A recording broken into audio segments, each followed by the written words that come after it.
Hey everybody, welcome back to We've Got Ward, a Doof Media podcast series where we expertly dissect and discuss Ward, WildBow's return to the world of parahumans.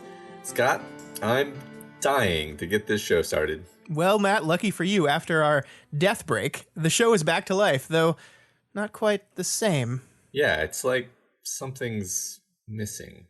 Taylor is evil. Ah, there it is. This is the weekly podcast where Matt and I eagerly dive into WildBow's world of heroic hugs, impermanent death, and alien-based death powers as we analyze and interpret this ongoing web serial. This week, we're back from our week off, and we're covering the first 4 chapters of Arc 15 Dying. That is 15.A all the way through 15.3. First, we get an arc-starting interlude where we hop between some wonderful side characters as they all interact with our breakthrough team.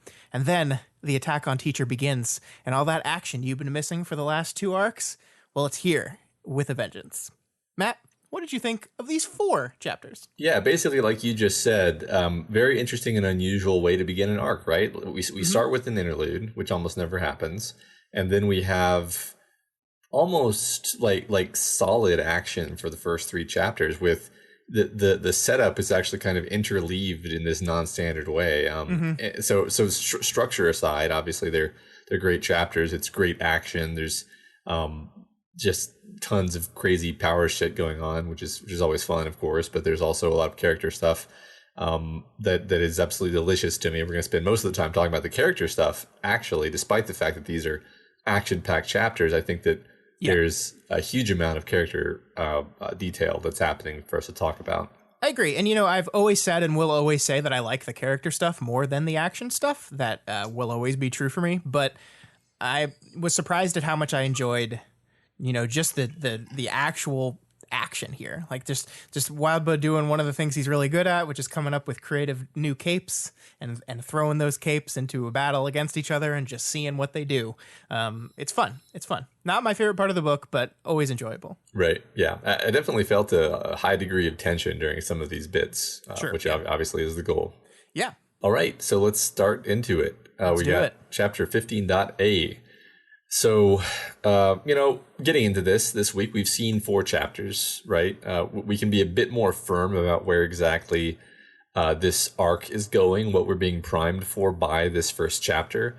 And, obviously, like we just said a second ago, interlude, opening up the arc. This has only ever happened before in Heavens, aside from arcs where the whole, aside from interlude arcs, this has only ever happened in Heavens. And in Heavens, in retrospect, the reason why that happened was that whole arc was kind of structured around this idea of the structure of things is broken. Everything is out of order.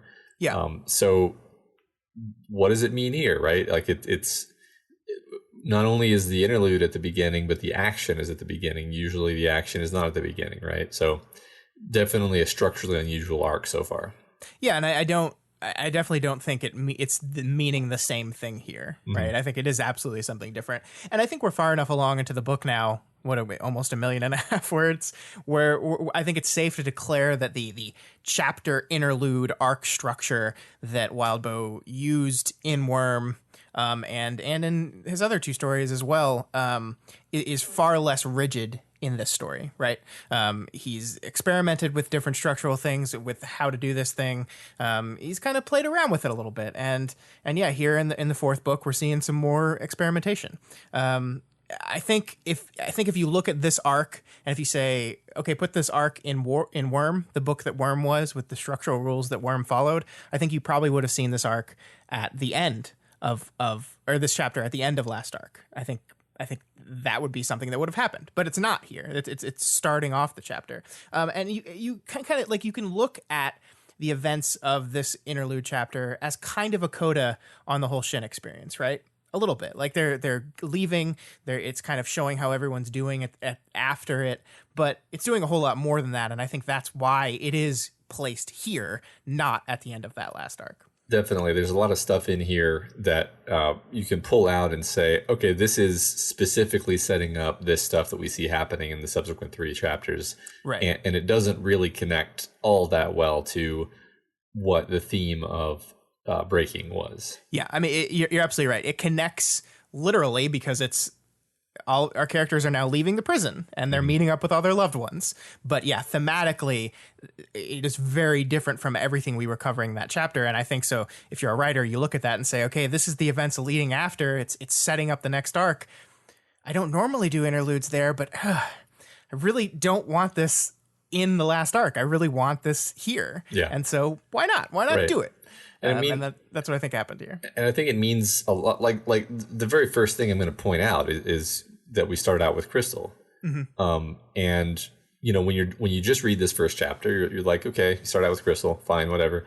But in context of what happens later in this arc, you're like, oh yeah, Crystal's probably going to be pretty important to this arc in general. Yeah.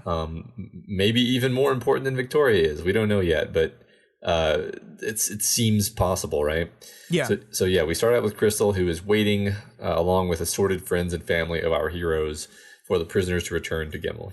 Yeah, and the first line of this arc is Crystal asking the question, "Where are you, Victoria?" And of course, I hear this, and my brain immediately starts turning, and I'm like, this could be like a general thematic question of the arc, right? Where are you, Victoria? Not physically, not literally. Where are you at? But mentally, emotionally. Where are you at? How are you? What's going on? And I mean, we'll see in the interaction that they have. Not great. And that is a theme that I think continues through the story very well, that Victoria is putting on a good face.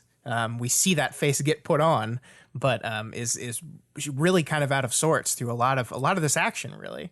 That's true. Speaking of putting on faces, as we're following Crystal in this first bit, she is struggling to keep up her outward composure as more and more time passes. She has this facade, this false composure that she's projecting for all the civilians, for all the other Cape families nearby. And obviously, like we're saying, this false composure idea is going to be a theme. Just the idea of appearances is going to be a theme in these chapters. Yeah, these chapters, and especially this one chapter, one of the things I really like about the structure of this chapter is we have all these characters, and we'll get into this specifically when we get there, but we have all these characters that are like looking around at everyone else. Crystal is looking around and seeing other families, seeing other people waiting for their capes, and then later we're going to see people interacting with each other, and we see these things and we're like, oh, these, like, look, it's like, oh, it's Vista with her family, and Capricorn's with his family, and Rain's with Aaron, and look, oh, that's so warm and fuzzy. But then we hop into those point of views and we realize how much of that is just exterior, how much of that is just how good it looks, where in actuality, the truth is a lot worse. So I think you're right that is a through line throughout this chapter and probably the arc as a whole. Yeah, that's really interesting, because the idea of communication has definitely been a major theme in the story. But here, it's not really communication, right? It's actually more like this elaborate web of deception. Yeah, maybe it's a little bit cynical, but it does. I think I might even be able to support that if we get further into this. Sure. Yeah, I do like in this moment, like the always consummate professional Crystal is like talking about not sure if she's here in a professional or a personal capacity, but she's going to put on a face for both, right? For the professional capacity, she like stands close to the shin guards, like not too close to make them threatening, but like close enough to be like, I am here. Don't fuck with us. And then in her personal capacity, she's like reaching out and talking to all these people. People are coming up to her asking questions.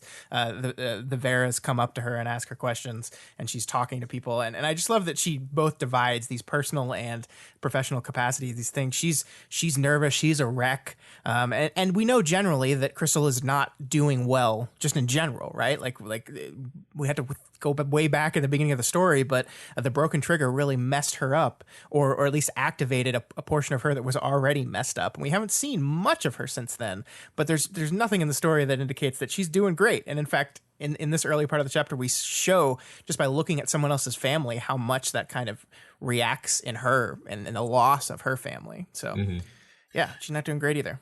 Yeah, and chapters reminding us of this, definitely. She's also keeping an eye on the heartbroken siblings, and we're being reminded of them, what their whole deal is, and of course she's kind of reading them as all being off and a bit disconcerting to be around, each in their own way. She also, like you said, notices Capricorn's parents, and then she thinks about her own parents who are dead, which may be one of the first times that we explicitly think like, okay, interesting. We're hearkening back to the dead, right? Yeah, and some dead specifically for reasons that will become apparent in a couple chapters. I really like this, and I think what DoubleBow is kind of doing here structurally is actually really clever. Like we said, this entire chapter is serving to kind of set up themes and events for the arc as a whole, and because we've read 3 chapters beyond this one now, we can kind of see that very clearly.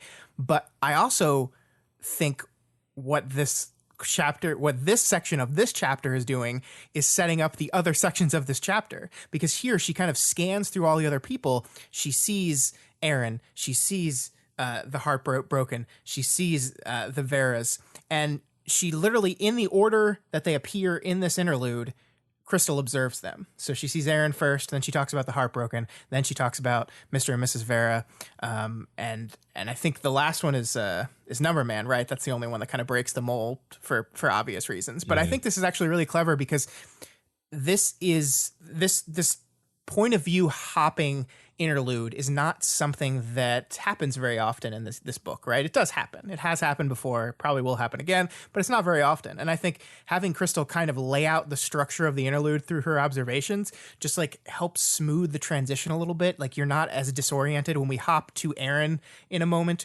We know where Aaron is. She's here. She's at this event. She's going to be meeting with Rain after everything happened. We know this. It's understood. And it just smooths that transition over a little bit. And I think the same thing is true for the other characters as well. Yeah, that's a good point. This is a unique one of these interludes, in the sense that it's not a bunch of different vignettes. It's a bunch of different characters reacting to the same event, which is Breakthrough coming home. Right. So. Yeah. And like I said, the number boy, number 4, is the only one that kind of breaks this mold. And again, I think structurally that's intentional. Like, we want a smooth transition between these other ones. The Number Man portion of this is abrupt and different and weird. And it's because it is abrupt and different and weird. Right. It's not really about welcoming anyone back either. Although you could, it is connected to Sveta in a weird way, but it's kind of a backwards, bizarro way. Yeah. And one of the things speaking of Crystal specifically, we kind of have the text show us how observant she is. Like we've talked about, she looks at the Heartbroken and kind of breaks them down in a way in which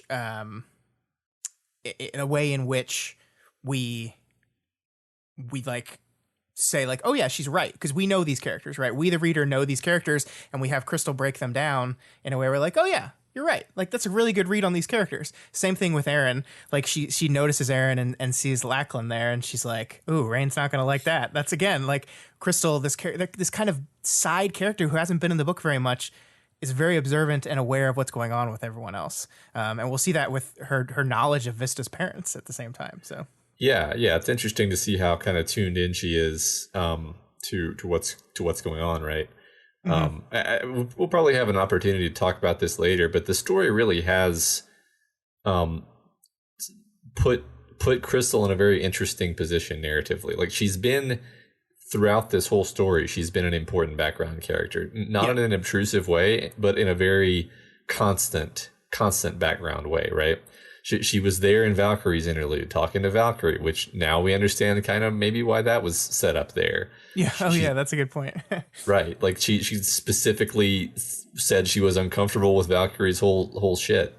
A bunch of, obviously she's appeared in the story many, many times. So anyway, it's interesting that I feel like that was all, like, in retrospect, it seems like it was all setting something up. At the time, it just seemed like very organic Okay, yeah, this is Victoria's cousin. Of course, she'd be around, right? Yeah, yeah.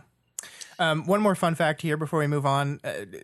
Crystal sees Mrs. Vera talking to a cape named Tribute, and this is a little throwback to earlier in the book. Tribute was a member of Reach along with Capricorn.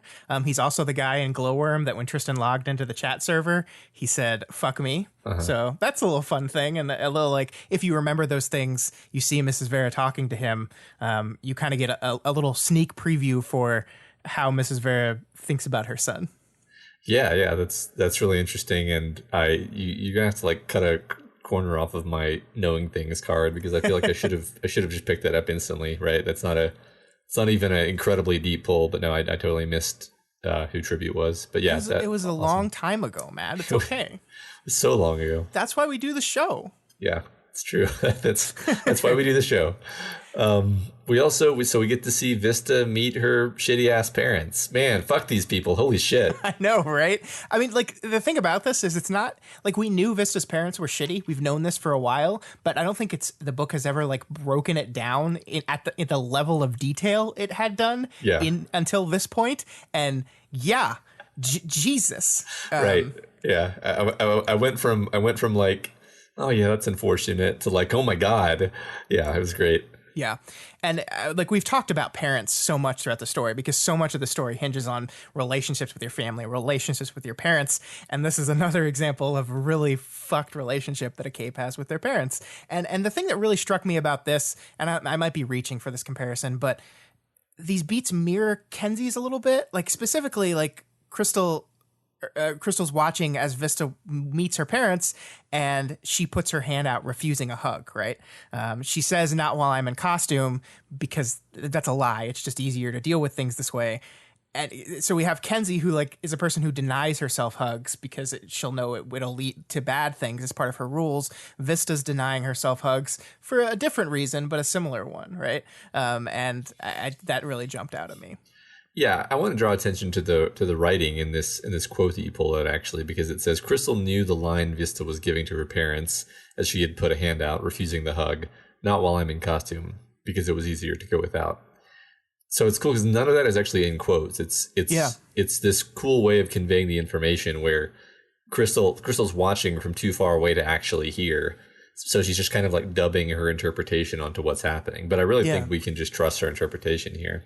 I think so too. And I think, again, the text is doing work to establish her bona fides as an observant, knowledgeable person to everyone else around here. It's done that. So then when we hear something like this, we're like, yeah, I believe you. I believe that is exactly what's happening. Yep. Yeah. And this, thinking about the hugs and the difference between Crystal's non-hug with her family, Vista's non-hug with her family and Kenzie's rules about hugs and what we're going to see through Kenzie in the interlude, it made me realize that hugs are a recurring motif in this chapter. Each and every one of our characters, especially our point of view characters, is going to be involved in a hug in some way.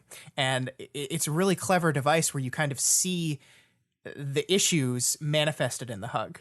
And that's something I want to make sure we point out as we go through each and every one of these points of view, because it's really, once you get into it, it's really fascinating. I like it a lot. I agree. And speaking of which, Victoria finally comes out of the building and Crystal gives her a hug, and then Victoria just kind of goes catatonic for like 45 seconds. We'll get to the hug in a bit, but there's so much to love about this interaction. Because the first thing we see is there's no Mark. Mark's not there, and Crystal like immediately goes to the absolute worst. And that she's a person that's, I think, very used to family members dying at this point. So if one of her family members is missing, they're dead.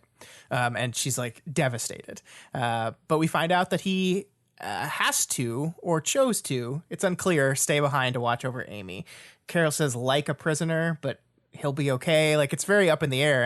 And the thing that really stuck in my mind at this is the last time we heard Mark talk, he was defending Amy still, even after everything that's happened, everything that made Carol change her mind. Mark still seemed to be on Team Amy. So interesting stuff. Yeah. And like you said, the fact that she immediately goes to the he's dead place is it's like, this is Crystal's reality, right? It's much more immediate for her. Yeah, and then Crystal sees Victoria's hand bandaged here, and she thinks to herself, she was doing such a terrible job of managing her force field these days in a way that made Crystal worry. And this got me thinking, does Crystal know about the wretch? I don't think so. I don't think so either, but I know she didn't tell her specifically, right? But I guess I just kind of made the assumption, and maybe this was an improper thing to do, but I made the assumption that like the moment where like she accidentally like crushed her mom with the wretch, like it would have maybe gotten out to a little more people, especially family members, but I guess not. I guess to me, this is indicating that no, she does not know about the wretch. Yeah, I guess it's plausible. It seems to me that this line is here almost specifically to make us realize that she probably doesn't know, because that's just not the sentence that I would expect Crystal to use if it was like, she has an uncontrollable monster of a force field now. Of course, she's doing a bad job controlling it. Like, so. Yeah. And so now we get back to that hug, and this entire conversation, this entire interaction is happening while they're still hugging, while Victoria is still just in this hug. Mm-hmm. And then suddenly she stops and says, Vic. She rubbed Victoria's back with her hand, and I love this line. I love this writing. No change in the tightness of the hug, no change in the breathing, barely a movement. You said catatonic, and you're basically right. She's just kind of completely conked out here. And I love this because this is an opportunity to see Victoria from an angle we don't normally see.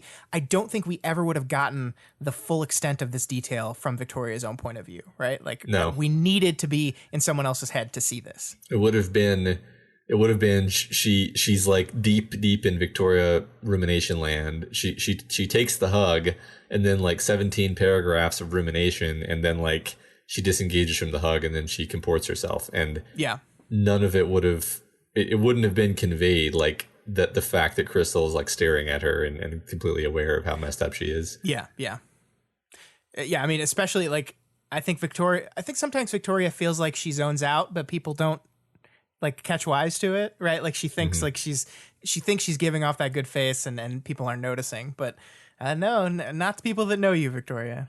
Yeah, and speaking of the people that know her, I didn't catch how crappy Carol is being in this moment. So Crystal thinks Aunt Carol didn't have anything to offer. Her head turned to look at the others, and Crystal had no idea if that was on purpose or by happenstance. Yeah, it's this really sad moment where like Victoria's catatonic. Crystal looks at Carol for help, like an explanation, guidance, like explain, help me, let me know what's going on, what's wrong with her. And Carol's she's got nothing. She's got absolutely nothing. Yeah. And like, I mean, I want to be with you in Carol crappy mode here, but part of me is like, how like Carol is fucked too, right? Like she's going through some shit herself. In my take here was that Carol is basically in her head, the narrative she's telling herself is, I'm giving Victoria her space to collect herself. Sure. Which is sort of like reinforced by the fact that Victoria then pulls herself together, buries that trauma deep, the way Carol taught her. Yeah. And then Carol looks at her with pride, and you realize like why things are the way they are, you know. Now, to be fair, so we're not accused of being unfair to characters. Carol does not look at her with pride. Crystal sees Carol and says, I'm guessing that this is what Carol's thinking right now. Mm-hmm. And the text says that Aunt Carol didn't remark on anything, didn't seem to do anything, but that Crystal could imagine that she felt pride in that moment, which, I mean, this whole section has like basically been a testing ground for Crystal is super observant and really understands people and really gets people. So I agree with you. I agree with you that this read is probably accurate to what Carol is thinking based on what we know about Carol and based on the skill that has been established for Crystal as a person that understands people rather well and reads them rather well. I agree with you, but let's just say she did not actually, like in any kind of visible way, show that emotion that Crystal is prescribing to her. You're right. You know, just gotta be fair. just random thought before I forget. We strongly suspect that Carol is not participating in this attack, right? Because she's like brain damaged. Yeah. Okay, okay. She's not, I absolutely, I don't think she's there. Okay. Yeah. Okay. I do really, I want to focus on these moments where Victoria like puts herself back together, right? These moments, like the writing here is so good. By Herculean measure, over a span of a second or two, a rapid fire set of tiny step-by-steps, Victoria adjusted posture, body language, and reasserted focus, then eye contact, to reassert the facade Victoria of last week instead of a more tired one. And it's just like, it's a little heartbreaking, right? Because I mean, like, it's awful seeing the zoned out, almost comatose Victoria who is not dealing with this stuff. But it makes me even more sad to see that same person just go, okay, time to assume this identity, and I'm here now. Like, even later it says posture, body language, footing, a hand going to the hair, a movement of the chin, like someone getting ready to have their photo taken. But this presentation was something taught with the idea it would be worn at all times if possible. And it's just so heartbreaking. And this is absolutely, speaking of unfair to Carol, this is absolutely something that was drilled into her from childhood. That the second she was a cape, you have to be this person. This is the person you have to show. It doesn't matter what's going on inside your head. It doesn't matter what you're going through. This is what you have to do. And she says it herself, I have to, I need to. And she's talking about acting. She's talking about going into the battle. She's talking about fighting, but this is part of it. Putting on this mask, assuming this identity, assuming the identity of a person who needs to be ready for a photo moment at any second. Right. And it's so heartbreaking. Right. And it's really fascinating how it's like interlocked with her more recent trauma of the being turned into the wretch and spending time in the hospital and everything, because like her original trauma that was her trigger event had nothing to do with any of that. Obviously, it was basically this parental pressure and feeling like she doesn't belong. And then bam, now you're a cape. Now you can belong. And now your mom is going to treat you like, basically, I forget the name for it, but the pageant girls, right? Yeah. Which, I mean, I'm sure there's a healthy way to do that, but I don't know if I've ever seen it. And so now all of those let's say like not so great coping mechanisms that she learned to deal with her relationship with her mom and her family are making her current issues worse. It's really complex and interesting, and I love that. And it's interesting because it's Crystal who's kind of showing us this. Victoria never really sees it this way. She sees all of this as like good and necessary. I again, that is one of the things that this point of view thing gives us such a great window into. That, I mean, there is no part of Crystal that sees this the way Carol does and sees this the way Victoria probably does, which is, this is good. What I'm doing here is good. I am doing what is necessary, what I need to do to get through my day. And Crystal sees it as what it is, which is sad and like troublesome and worrying and kind of heart destroying. And I love that Crystal is able to give us that perspective. Me too. But then we skip over to Aaron, and I think we gain a little bit of insight into who Aaron is here that we didn't have before. So I think it's a bit disappointing if you're a stan for Iraine, because she seems pretty confused about like who she's actually into and what she actually wants. And it doesn't help that she kind of thinks to herself she's kind of just a very touchy-feely person. So can't necessarily read a ton into her affectionate gestures toward Rain. I'm thinking back to the moments earlier in the story where she would like touch him, and and you and I were like, no, but it doesn't always mean what we think it means. It doesn't. But it doesn't not mean anything either, I think. Sure. Yeah, I think you're right. And this is the moment where the hug of this section comes into play right here at the very beginning, because it says here, impulsively, she stepped forward and gave Rang a hug. With the layers he wore and the layers she wore, it was more of a squish of outer clothing than bodily contact. And the poor guy looked like he needed a hug. His answer to the hug was delayed, as he had to pluck his arms out of his pockets first, figure out what he was doing, and then put his arms around her, just at the point she was breaking contact. So what I love about this is the hug, the symbol of the event in this group. For Victoria, it was this kind of comatose, empty, like blank, frozen hug. Here, it's this awkward, like super awkward, mistimed, miscued kind of thing where they just aren't syncing up. She gives him a hug and he's like super late. It's like, you know how sometimes you shake someone's hand? I don't know. I have big hands. So when I shake someone's hand, sometimes they grip too early and then they're like Grab your gripping, fingers. and it's like the worst, most awkward thing in the world. Yeah. It's kind of the hug version of that. Right. You're like, man, I'm glad I'm never going to see this person again. Right, exactly. And I think it's just like a perfect depiction of kind of the mistimed awkwardness of their relationship, right? They're kind of out of sync with each other a little bit. Yeah. Perfect. Yeah, I agree completely. It's probably not what Rain wanted out of a hug. It's not like he probably doesn't feel super comforted by it, right? I mean, it's not nothing, right? It maybe feels a little bit better than no hug would have. Yeah. But yeah, it's an expression of what's going on between them, right? It's a disconnect. It's a lack of proper communication, right? Yep. So she's kind of stuck in the like aftermath of being forced to be okay with marrying him back in the Fallen Camp, and this stuckness, which is what she describes as a no deal feeling, I think is how a lot of our characters end up moving through life. They just kind of say, I don't know what to do with this feeling, so it's just gonna be there, and I'm just gonna try to not think about it and ignore it and get past it. But like the thing is, she likes Rain, right? She likes Rain, but she also can't do anything about that feeling. Yeah, I think it's this wonderfully complex thing that the book has constructed here. It like she looks and sees Rain as this person who deals. Like out of all his qualities, his most admirable quality is the person that can deal. Bad stuff happens to him.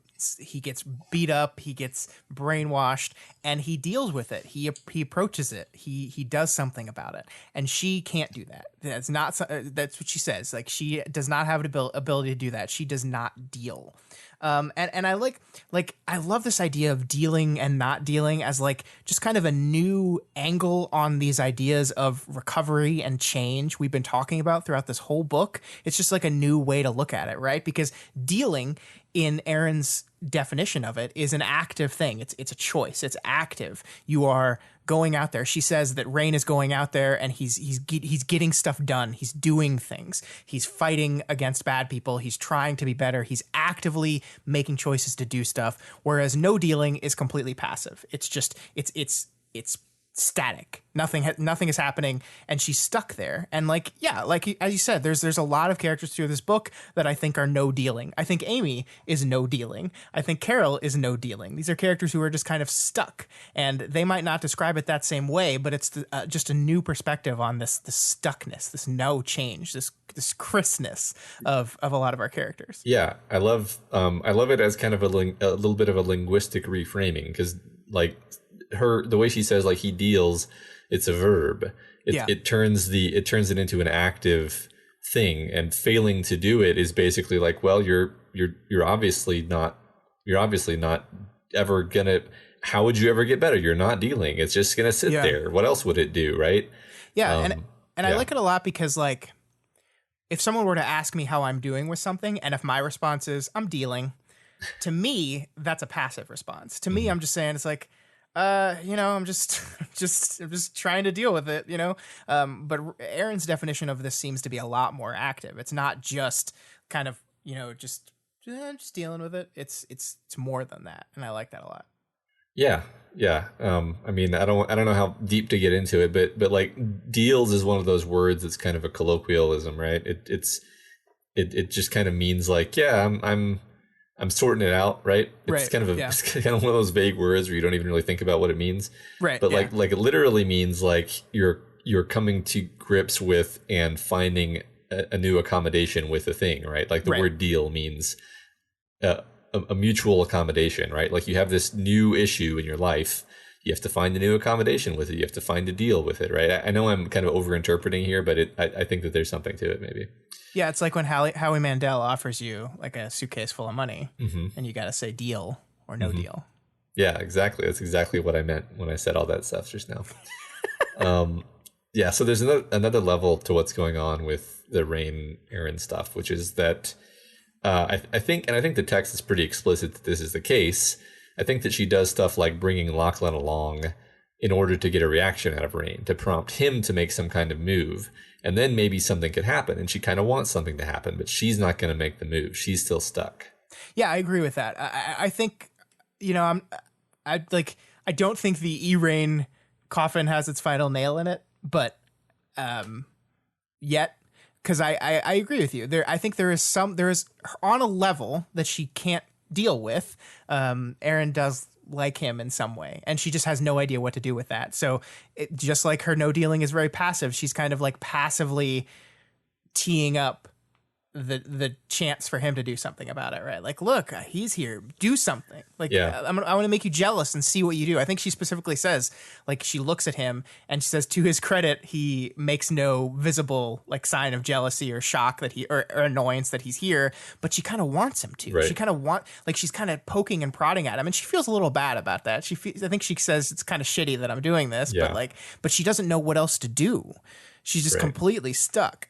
Yeah, that's what I mean by explicit. The text basically says, like, he deserves better than me poking and prodding him like this. And it's like, yeah, she knows what she's doing. So, yeah, we'll see what happens with that. Because, yeah, I mean, the issue with this plan is that Rain, while he is a very active person that is actively trying to make himself better, when it comes to making a move, he is not a very active person. So, like, this idea of, I'm just going to keep putting this other guy in front of him, testing to see how he's going to react and testing to see what he's going to do.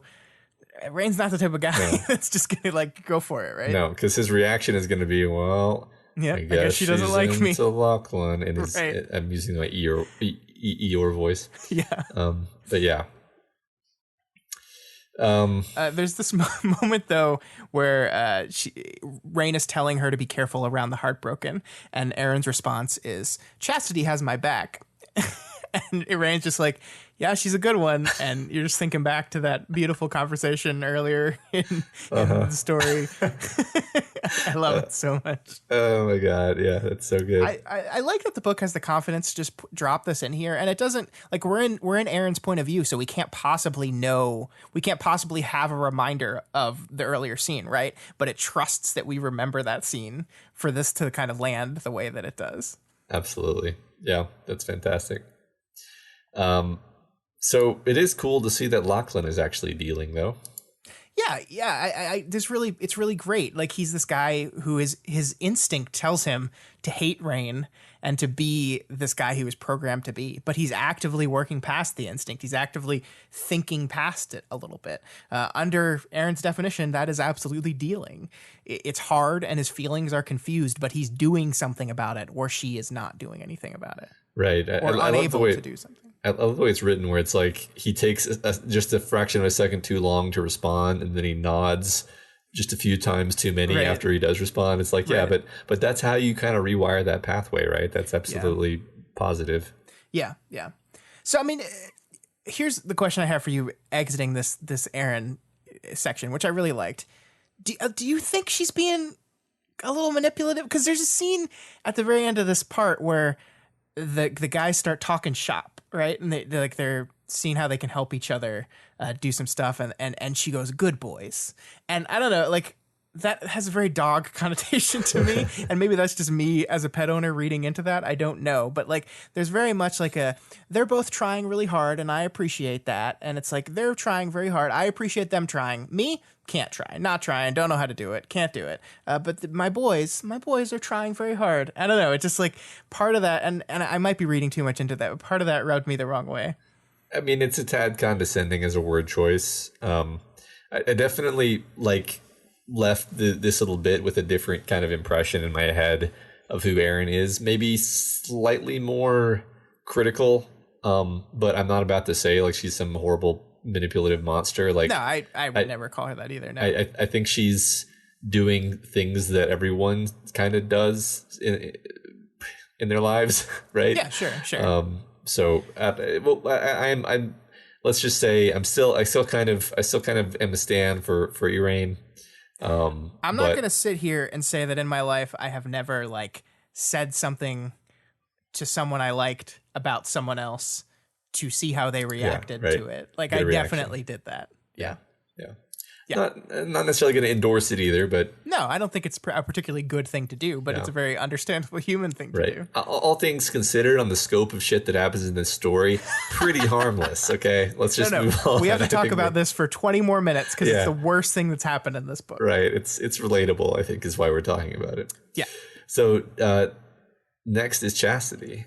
And it's almost super terrible when Kenzie gets cut off from Darlene's power and seems to assume the worst. Almost like seems to fall over. Yeah, she's like so shocked that they would have done that. And like the thing is, you cut me off, like you excluded me from the group. Not we just ended the effect. It's like, no, you've excluded me from the group. How could you? Which is her worst fear. And here we get the Kenzie hug. This is the Kenzie hug moment where she says, "I want to hug you all so bad, but Victoria told me to wind it back. It hurts." And that's when they cut her off. And like at the beginning here, you're like, oh, good. You're like, Victoria told you to watch your rules a little bit. You're kind of stretching them or breaking them, and you're being conscious of that. And then Chastity's like, no, I think you've earned it. Go ahead and hug. And you're like, oh, okay. Okay, well, whatever. Okay. Right. And this hug, while the hug ends, the powwow between the four of them continues throughout the entirety of Chastity's. They never stop making physical contact throughout the entirety of Chastity's section of this arc. Yeah, that's true. That's funny. Yay. We also learned a little bit more about what a piece of shit Heartbreaker was. I mean, that's been sprinkled here and there, but it's good characterization for Chastity. And I can't help but notice that each of these characters is kind of touching base with the past. They're all, each of the characters we cycled through, they're reaching back to refer to some person in their past, usually some person who has been terrible, and the consequences of that terribleness. So, parents usually. Erin's parents are kind of making her life harder and made some choices that have negatively affected her. Vista's parents are obviously garbage. I mean, I guess you could kind of, definitely Crystal has some stuff going on with her parents, and then of course Chastity's parents, both in completely different ways. Yeah, and then of course Carol as well. Parents, family, like the past and how the past with these people influences your future. I think that's something we've seen throughout the story, and you're absolutely right that each point of view character in this chapter is doing it as well. One of the things that I noticed that kind of lines up right with this is that like they also tend to look out at each other and see everyone else with their family. This is kind of like we talked about earlier, like this exterior sheen that we go look and see people with their family. Like I think at one point Erin looks out and sees people with their family, and she's a little jealous because her family, and she says, my family's still the fallen. Like I've got stuff with my family. And she looks out and sees people that have their family there, and she's jealous of it. But of course we know, that those family situations are a lot more complicated, that are almost as complicated as Erin's are with her family. And Chastity does a similar thing here because she says others had family, Victoria, Capricorn, Vista. Gollum had a girlfriend and family present. And again, out of everyone listed, with maybe the exception of Gollum here, everyone listed there has some family shit they're going on. So yeah, their family are here, but and from the exterior, that's great and happy and wonderful. And look, people are hugging. But yeah, no, it's really fucked up. Right. Like really fucked up. I mean, Golem doesn't have family shit going on because his parents were two monsters who are dead now. Yeah. Right. Yeah. But yeah, he's got a girlfriend. Yay. Yeah, but he's got his foster family there. He's got a girlfriend. That's true. He's got no family issues, that guy. None at all. Yeah, right. Yeah, right. So all these things are linked together, right? We're doing a lot of things in parallel, focusing on parents, family, things that have been done to you that you're still dealing with or not dealing with years later. Many different angles on these ideas. Yeah. And there's this part here before we move on, that like there's these mini conversations going on, and we kind of go back to this Darlene needs a name project we've had going through many chapters, and I continue to love these little moments, and they're so good at like laying the seeds for character conflict in the future, because like they're talking about one of the names, and Aiden says Darlene liked it too, and she's like, I didn't. You didn't, but you seem so pleased. I was pleased you were so interested in picking a name for me, not the name exactly. Then you need to say something. Mm-hmm. And that's like, it's just like little fun character revealing interactions that also like lay these seeds, right? Like and they're just like so scary, right? And like we've talked about this every Heartbroken chapter, like every single one, because they're here. Like, and I just feel like I'm going to be just perpetually stressed out about these people. Yeah. Yeah, right. I feel like, I mean, we've had a few arcs where the Heartbroken have featured, right? Yeah. And I don't want to overstate this, but I feel like maybe this arc we're kind of winding up for some kind of finale with the Heartbroken, or we're going somewhere different with the Heartbroken, you know? Yeah, I think that's a fair guess. Yeah. Okay, cool. We'll see. Ashley stops by to talk to Chastity to reassure herself that Kenzie is in a good place with the chicken tenders. And like, I mean, they are, but again, like we were just talking about, not as well, because like during the conversation with Chastity and Ashley are talking about them, Candy kisses Chicken Little on the cheek and gets immediately sent to timeout. And Darlene mouths this like very appreciative thank you to Chastity for sending Candy to timeout. And so like we're in this conversation where two people are like, well, is it good long term that these guys are together? Like there's another example of ways in which this is all going to blow up. And even Chastity says here, when blood is shed, it will not be a small amount of blood. There's a lot of indications here that when this thing that we've kind of been laying seeds for and watching kind of like boil, when it boils over, it's not going to boil over in a small way. It's going to boil over in a really, really bad way. And I don't know if that's going to happen soon. I think you're probably right that it seems we're leading to that. I don't know if it's going to happen at all, but when it does happen, it will be bad. Yeah, that reminds me of kind of why I say that I feel like we're building to something with the Heartbroken is we've been told throughout the whole story that things can get really terrible with the Heartbroken, but it's always like a joke, right? It's always like, oh man, they sure are scary. That's a fun trope, the scary, creepy kids. But like now we're in the situation where you've got Roman and Juliet who like really actually hate each other. Like it's not like haha. And I don't know. There's a lot of powder keg potential. I think. Yeah. In a lot of different.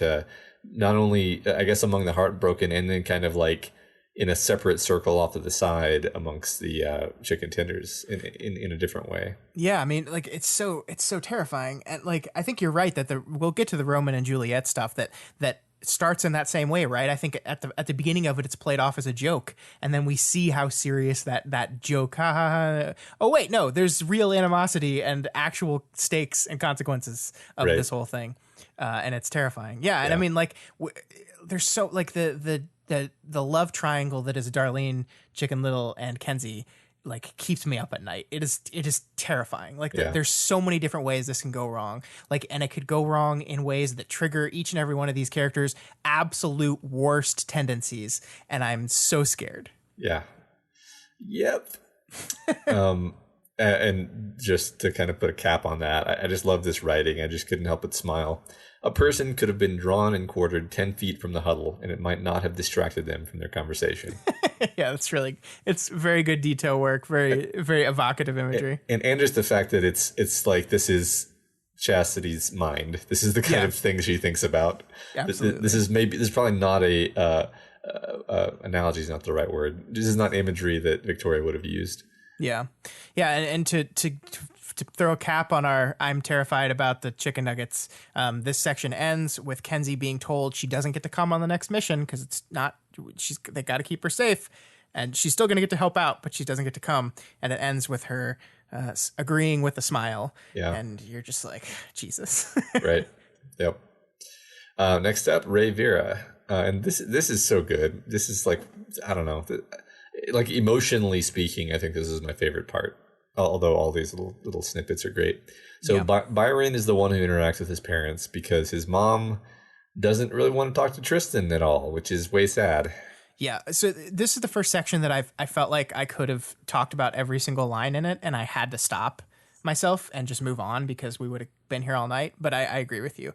I loved this part so much. And it is time, Matt, for Hug Update 2019. Okay. Because the section starts off with Mrs. Vera making Byron go change into different clothes, removing the armor so she can hug him properly. But of course, there's no hug for Tristan. And I love this. I love this. First of all, the idea of needing to change so that she can hug him is an especially thematic thing for the character who swaps and changes between the two brothers, right? I think that's like, there's a lot of connotation there. Change out of your armor. Don't change into Tristan, though. Don't change that way. Change this way. And I think this gets even worse when you think about it for a moment and realize that Tristan can feel every single bit of this hug, the warmth. He can feel the love. He can smell his mom. Like, you know, your parents kind of smell like home to you sometimes, right? Yeah. Like there's love there. Sure. You can smell your mother as she hugs you, and he experiences all of it knowing it's not for him, knowing that his mom asked Byron to change for a proper hug, but not to change to him, just to change out of his armor. And I think that's absolutely devastating and really, really wonderfully sets up this whole thing with the two parents and these two brothers. Yeah, and we're going to see Tristan just get absolutely dragged for a few times, right? Yeah. Basically, I mean, I'm going to kind of state it out right now, but we're going to see a bunch of instances of people who Tristan loves and cares about not being able to look past what he did, despite the fact that Byron has forgiven him. That's great. That's wonderful. I'm like still happy about that. These other people have not forgiven him. Yeah. That they have not made any movement on that, actually. And it's tough. Like here we have Ray, though. Ray, his dad, is trying really hard. He's thinking about how the mom's way of handling things is different from the way he handles things. She reaches out to people. She collects everybody's take on things. He's I think more internal and takes his own counsel. Yeah. And it's really fascinating because she's kind of the exact person that can be swept up into the Gary Nieves type of information trap, right? To force people into believing a certain thing about people. It's so fascinating to me because she talks to people and gets firsthand accounts of this stuff, right? She talks to people. She was talking to Capes and asking Capes, pummeling Capes with questions about this whole thing. But Mr. Vera here even says like, yeah, she gets all that information and it might change her point of view a little bit, but there's so many more bullshit YouTube videos than there are Capes in front of me talking to me and explaining this stuff to me. And so that stuff always wins out. It's just a really good encapsulation of like the power of this kind of thing in the information age, right? The power of just the sheer amount of content skewed in a certain way. Right? Yeah, right. It's all framed in this scary way. It's that stuff that we saw in Glowworm. It's just a constant barrage of the scariest, worst stuff. Yeah.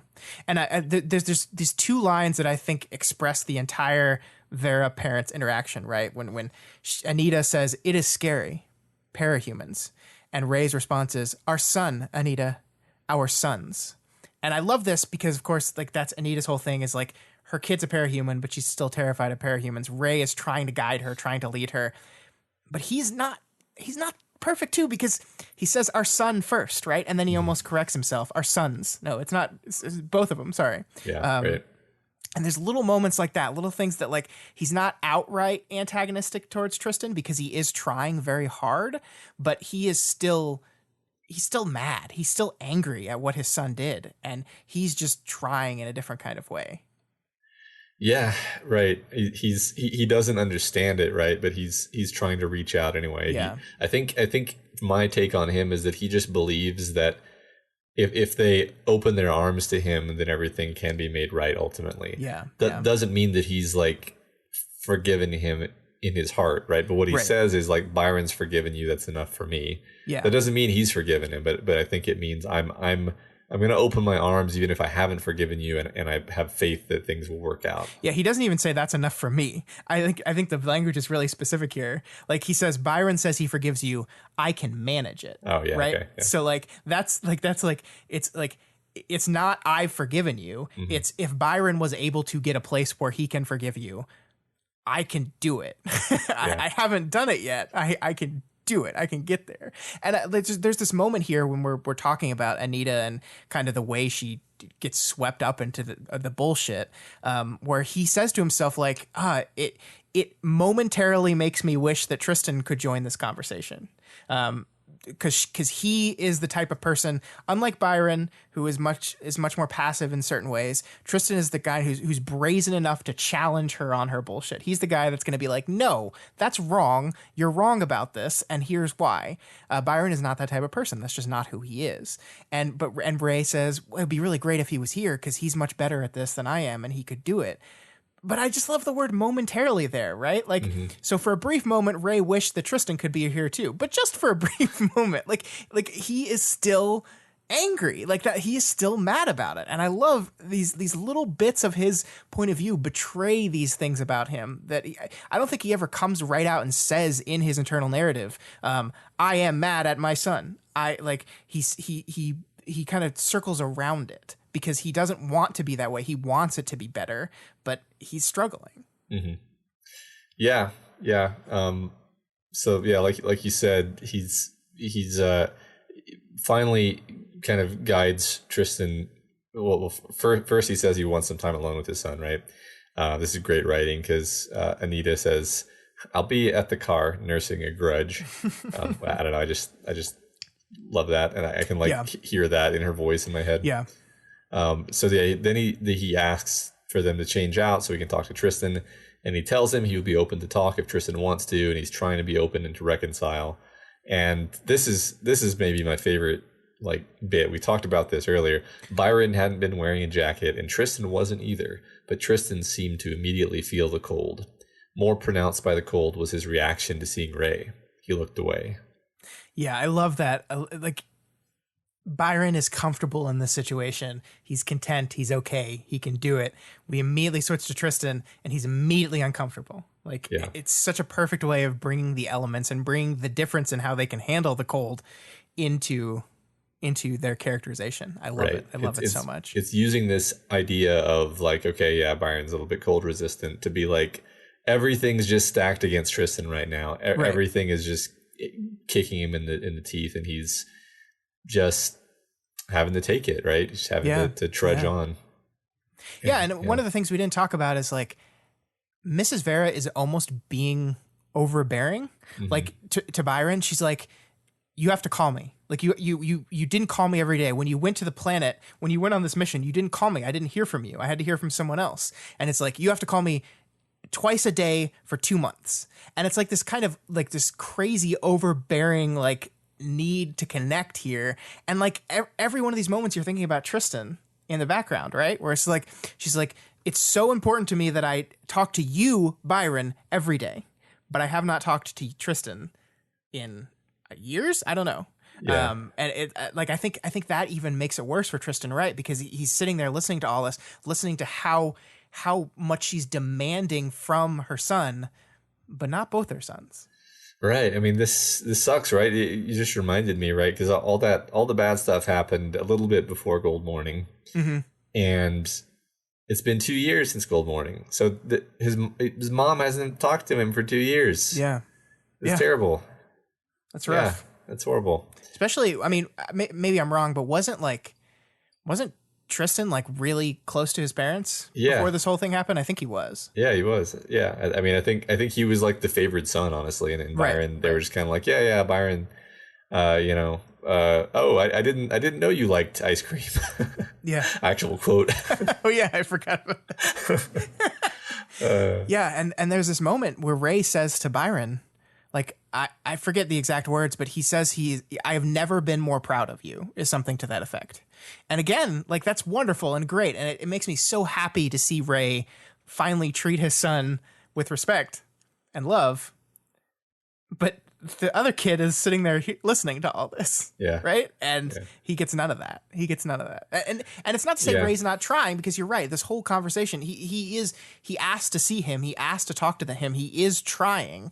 But yeah, I mean, things have swapped the other way when it comes to their parents. Mm-hmm. Yeah. One thing that jumped out to me was that they asked if he's hurt, and he's like, no, I didn't get hurt. Tristan got hurt a little bit. And then that's it. Nobody asks. Ray makes a face, but that's it. Yeah. That's it. Hurt how? Where? Right. Is he okay? What's going on? Yeah. Right. And really, he got cut pretty bad.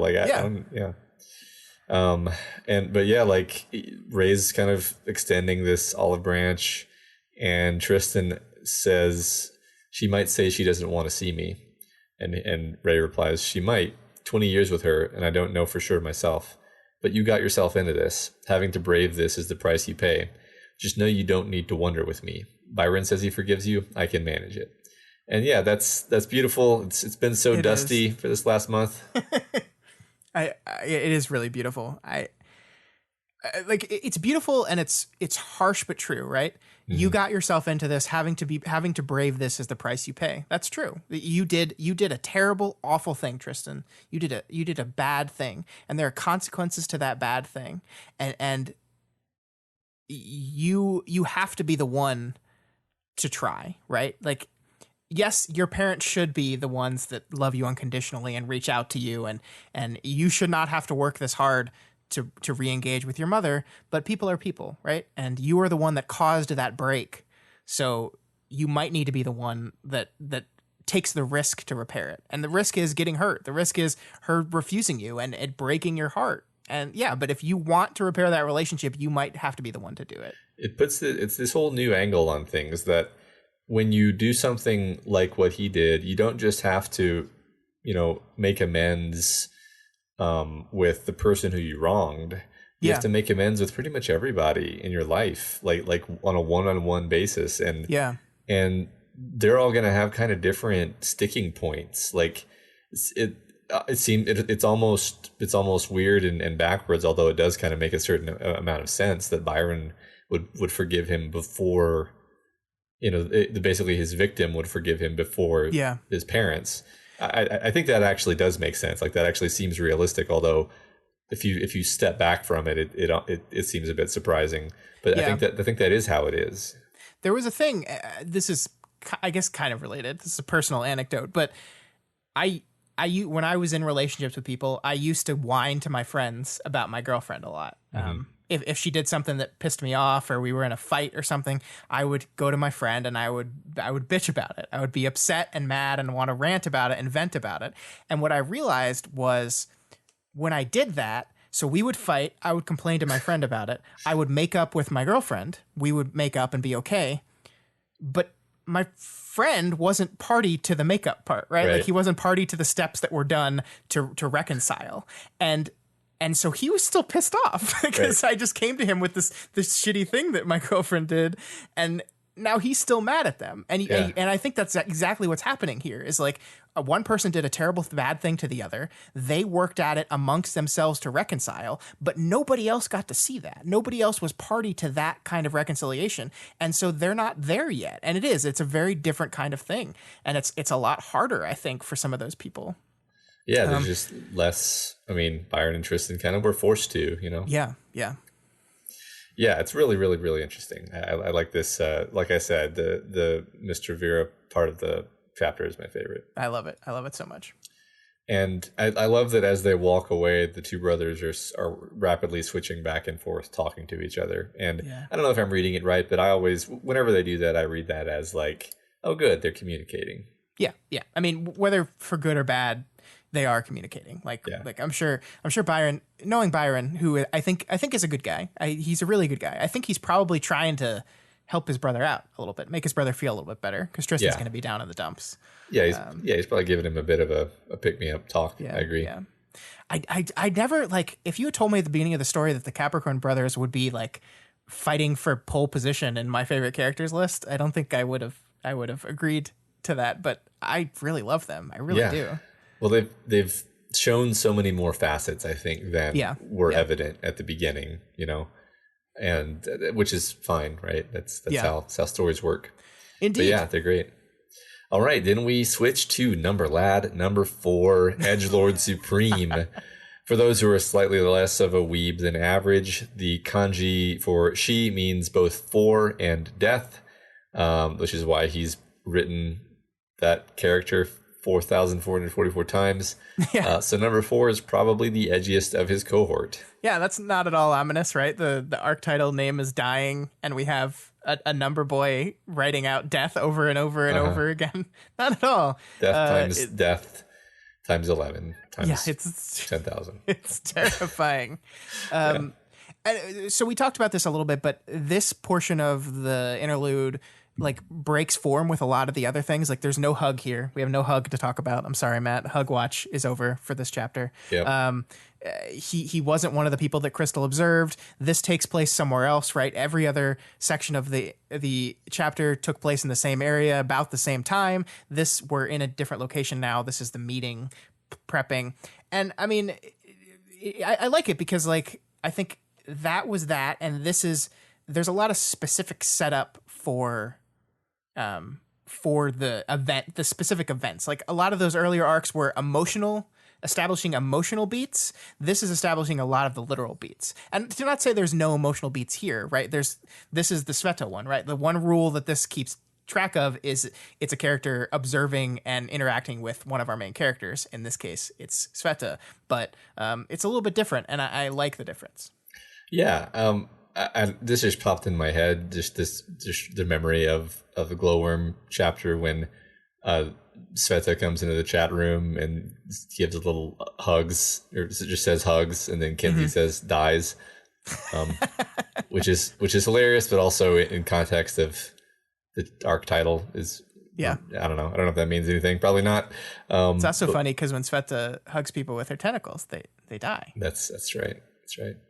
Not anymore, though. Not anymore. Now they could have made that joke. Now they just have razor sharp bits on them that slice at people. Slice while ripping. Yes, excellent. Where were we? I totally lost where we were. Somewhere. Were we here? Yeah. Right here. Right here. Okay. I don't know. Just a little note. I thought it was interesting that he refers to the Number Man as both Kurt and as Number Zero. Yeah, that's interesting. And also, like you said, he's paying a disturbing amount of attention to Sveta, thinking about the concept of reinventing oneself, how she reinvented herself, and about his complicated past with her. Yeah, and one of the things that I really like about this section is because we're in a Number Boy's head, it's really hard to get an emotional read on him in this moment. Like, is he disgusted with Sveta because she reinvented herself? Is he mad at her for killing Dr. Mother, which is another parent of the past, by the way, quote unquote parent? We don't know because he's very emotionless as a character, right? He's kind of a very like flat, like stoic type of character. So like we're being told these things, but we're not sure exactly how he feels about it. And I think the end of this chapter is intentionally ambiguous. And I think this kind of stoicism of the character helps build that ambiguity a little bit. Yeah, I think that's true. Different people have different takes on whether he's gonna just try to kill Sveta or not. We'll get there in a second. Yeah, we'll get there. Yeah. So 4 also gives us a kind of rundown of what the whole tactical situation has been, which is useful heading into these subsequent action-packed chapters. The whole first wave has vanished, incommunicado, including Dragon. Terrifying. Yep, and Victoria presents some power-amplifying vials from Sheen. Cool. Vials. Nothing bad ever happened in a vial. Uh-huh. It's great. I'm glad we're just trusting these people. We're just going to drink these awesome vials. I'm sure they're going to work great. Yeah, right. That's I can't wait to see what the vials do. So the chapter ends on this awesomely complex note that 4 is aware that one of his siblings has been having doubts, feeling guilt and remorse, which could create issues. So yeah, I think I read this as him planning to kill Sveta, like that's his objective here. But other people seem to read it as him just wanting to kill the other Number Lad, and that doesn't really seem to make sense because his goal is to get everything in working order, and like killing his brother would reduce their combat effectiveness, and that doesn't seem like what he wants. Yeah, but if the Number Boy is operating outside of working order, you just gotta get rid of him. Look, if he can also solve the problem by killing Sveta, then he would do that. Like, I mean, how does killing Sveta solve the problem of his brother feeling remorse about what he did to Sveta? It doesn't, but the Number Boys historically don't necessarily think in the most straightforward ways. Like they literally think that putting out contenders' eyes was like cosmically just in some way. So like they think in terms of balancing scales and weird shit like that. So I don't know. It seemed obvious to me when I read it, and then other people, and then like no one else seemed to agree with me. So I was like, oh, okay. I mean, my take on this is that I think you're right. but I also think you're wrong because I think it's supposed to be ambiguous. I think we're supposed to leave this chapter unsure of, oh shit, is he talking about Sveta? Is he going to kill Sveta? Is he going to kill, or is he going to kill the other number? What's going to happen here? And how is this going to play out at the worst possible time in the middle of this teacher invasion? I think that's what we're supposed to be thinking. So you're right until you're not. Yeah, I think you may be right that it's going to be the third thing. It's going to be neither of the things that people assumed, right? Maybe they're just going to all collectively go up to Sveta and go, "We're sorry." Yeah, we serve you now. All right, Scott, 15.1. We're beginning the arc now. Great. We're an hour into the podcast, and we got 3 chapters to go. We are going to move through these a little faster than we normally do. The first one we really wanted to nail down, but I think we can. We're just gonna have to. I'm sorry. So we cold open a little bit disorientingly on Victoria walking down an alley, hood covering her against the rain. The wretch carves furrows in the walls of the alley beside her.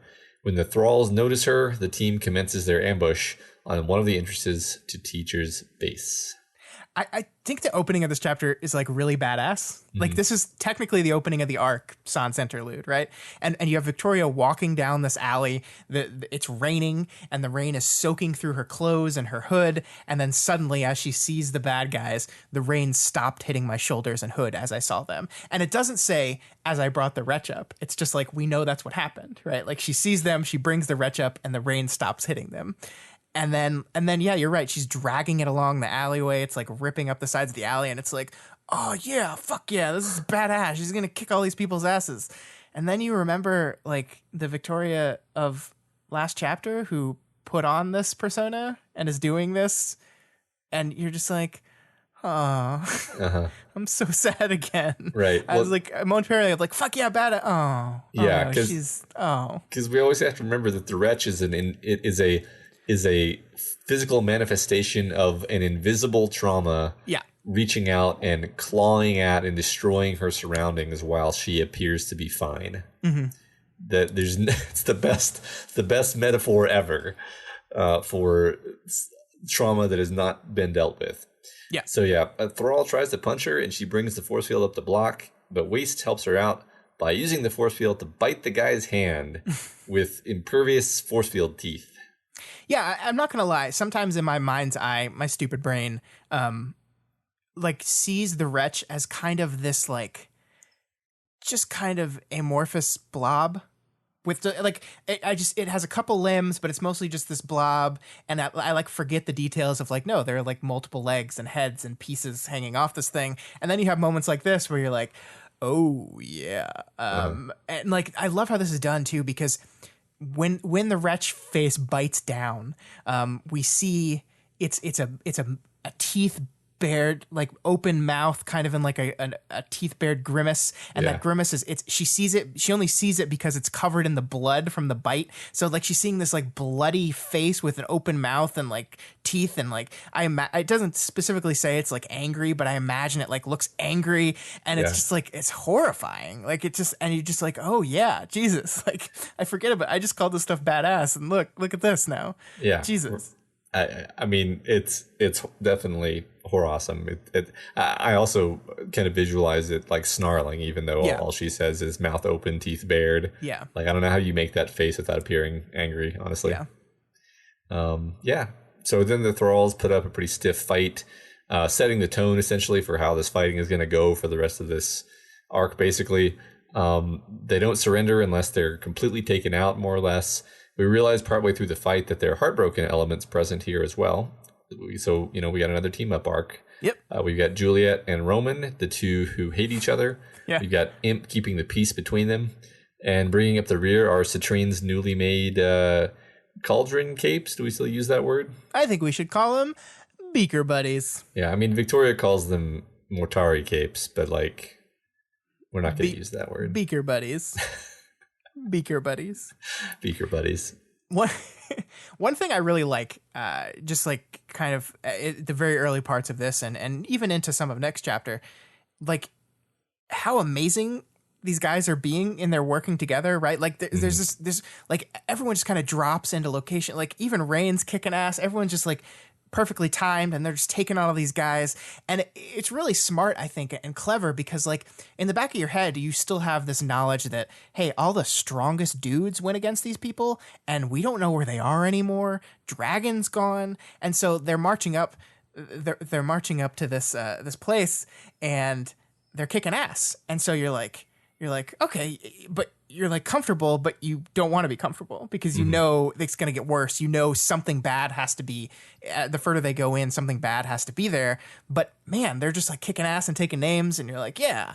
So it's this really conflicted feeling, and I think that really helps ramp up the tension a little bit. Yeah, right. I mean, it's basically horror, right? It's a kind of suspense where you're like, look, I know that you're going to kick the asses of these thralls, because basically I know the teacher has all these trump cards. Yeah. Literal like trump capes. Literal trump cards. Yeah. And so like, sure, you're going to get, he's, if anything, he's luring you in. I mean, that's my assumption, which I think you're right. And there's this really, I think, comparing this as I was reading after having read chapter 2 and chapter 3, there's this real big difference to me, like in seeing how like surgically amazing they're being at taking down the thralls here versus the kind of surgical amazingness with which the warden capes are taking down the thralls once we get to the big war scene. Because they're just killing them, right? Yeah. They're just throwing shit at them and squishing them with shit stuff. Here, they're being surgical and efficient, but they're not killing anyone. They're just taking them down. And there's even a moment where Juliet jokes about how, yeah, we found some, we killed them all. And it's like shocking and horrifying in that moment. And you realize she's kidding. Maybe. But it makes a very good contrast, and it kind of shows like how the conflict escalates. We have this early conflict where they're doing great, they're being efficient, and they're kicking ass, but there's no death. And then we move into, in these later chapters, lots of death. Yeah, as the arc continues, it like feels more like, I don't know what word to use other than like gross and uncomfortable, as it's just like, yeah, they just like smashed a guy with the filing cabinet, whatever. Yeah. You know? Yeah. And that was just one out of many, really. Like there's somebody who's just like lobbing artillery, but what is that just blowing people up? Yeah, absolutely. And I mean, like we'll get there, but like it's just that these capes were the capes that they encounter later on in this battle are war hardened, like warriors, soldiers, literal war, like warriors. Like they're the wardens, but they're the war den. And so, they are not here to fuck around. They are not street level capes that are like not really up to killing people. They are here to defeat the enemy. And I'm not saying it's not called for. Like I'm not making judgments against the level of violence these people are using. It's just a very clear escalation point, especially when compared to the fighting that happens early in this chapter. Yeah. Well, it's an escalation point, and it changes the tone. Yeah. In a way that makes it less pure fun and more like, oh, you know. Yeah. So then we get a little, earlier title card. So Wildbow is really playing with structure in this arc again. We started with an interlude, and then the first chapter starts basically in media res, and then we flash back to the big gathering in the bunker where all this stuff is being planned. Scenario puts this whole attack into context for us. We've got 9 teams total, simultaneously attacking 3 different entrances in groups of 3. So this is the Mortari plus Breakthrough plus Heartbroken team, I guess. Yeah. Yeah, and these books have used this kind of jumping back and forth in time techniques before. But not very often, right? And it is something that we used here. So I'm curious why you think the book in this moment chooses to use this. And I know the reason is probably because it's cool, but Matt, we're doing an analytical podcast, so we have to analyze it. So why is this chapter organized in this manner? Man, I don't know. I feel like it's building to something in a certain way that where in retrospect it's going to make sense in an almost like a countdown sort of way. It's more fun this way, but also I think one of the key things that's happening here is the characters are not getting time to touch base, to recoup after the really rather traumatic events of the last arc. They're just, nope, next thing, we're not getting a break. They're not getting a break. You know what I mean? Yeah. They're going right into the action. We're going right into the action. And we're going to flash back so we understand what's happening. But it's not going to feel like a breather. They don't get a breather. We don't feel like they got a breather. That's why we're starting in media res. There, I figured it out. Yeah, that's great. I mean, I think there are moments like and the reason I ask is because I normally don't like this, and I didn't mind it here, so that immediately gets me curious. Like, there's like a thing that a lot of TV shows do at some point where they like start off the show with this big fight, and then like near the very end of the opening coda, that's the complete wrong word, but that the cold open is like a moment where like all seems lost, right? And then we break to credits, and then we start 3 weeks earlier or something like that. And I hate when TV shows do that. I hate it so much. It's just like I don't like that kind of storytelling at all.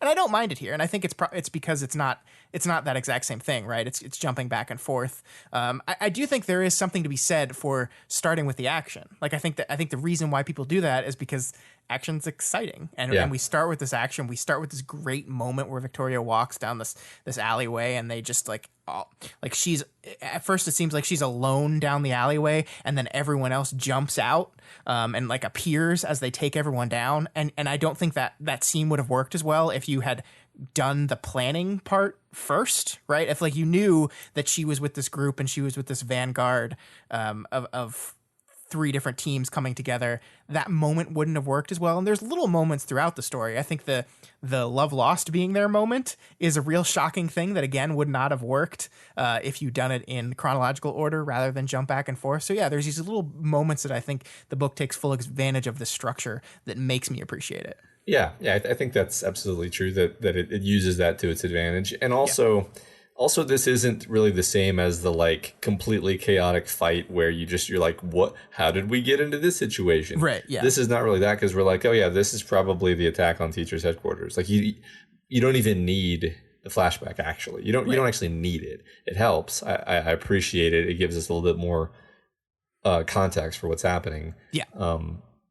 But I mean, I almost think we could have done without it. There's some stuff in here though. Like there's definitely some stuff in here. So let's talk about that stuff. So Victoria thinks to herself, have to get right back on the horse. Aunt Sarah had loved horses, had escaped into them as a healing post-trigger, taking care of them at a family friend's until she was well enough to ride. Mom hadn't liked it, but Aunt Sarah had been the one to do tutoring for the owner of a stable, just for a chance to ride a couple times a month. It even flavored the language she'd used. She'd had a term she'd used in our training that she'd called horsing. The idea was that horses tended to go where you looked, and flying capes had to focus on seeing distant things on the ground, and we'd unconsciously drift out of formation to get closer to those things. So basically, Victoria's thinking a lot about Aunt Sarah here. We've had a lot of Aunt Sarah moments in these 2 chapters so far. Yeah, weird, right? Mm-hmm. I'm going to make up a new word. Here we go. I'm going to call this a DoubleBow. Okay. Because we get it like wild bow. Mm-hmm. Do you get it? Do you get it? You get it. So, I mean, because this is a moment where that wild bow uses a lot. And I call it as if like he's the only author that does this. No, he's not. But this is something that he uses a lot very cleverly, where this is a thing that on the surface level read, this is just Victoria talking about her struggles with what's going on, her struggles with her current mindset. She's put on this mask. She's made this transformation that Crystal witnessed last chapter, but she's still struggling. She doesn't feel normal. She's shaking and not really all there. Like she says, a part of her is still back trapped in that room with Amy. And this is her, literally just recalling a moment that Aunt Sarah used to help them kind of get off of that shakiness. And that's what it is. That's what it is, right? Yeah. But it's also laying little seeds, reminding us of who this person is, reminding us of the importance of Victoria's relationship with this person, because it is going to pay off in the next chapter. And it's doing those 2 things at once. And because it has, I remember us talking about this on Worm. I just don't think we've ever put one of our stupid names to it. Because the literal interpretation is so well written and shaped and understandable, the sly second level setup can almost go completely unremarked until you get to the payoff of that setup. Right. And you, even then, you may not even realize or remember that this was here. You don't, I mean, if you were binging this, you might not even really consciously realize, like, hey, we were, Aunt Sarah was mentioned 12 times before we actually saw her. Yep. But yeah, it's definitely setting it up on a subconscious level, even if not a conscious level. The old DoubleBow. The old DoubleBow. Also, what's Aunt Sarah doing with these horses? Is she dealing with her trauma by, using the modality of the horses? Yeah, she's horsing. Is she coping? She's horsing. She's horsing. We got dealing. We got horsing. We got all kinds of terms. Words. All right. Yes. So Victoria also takes the time to get in some very specific digs at Rune. No matter how more than one. Yeah, no matter how shaky, disoriented, and spacey you are, Matt, there is always time to insult Nazis. Especially ones that look like they smelled a fart at all time, and their costume just doesn't work at all. I love she's like, it's a cute costume, but it just it doesn't work at all with just her whole thing, her whole everything about her. I hate you so much. Oh, I hate when you talk. Right. It's like it's really great. Like I think we saw like a maybe more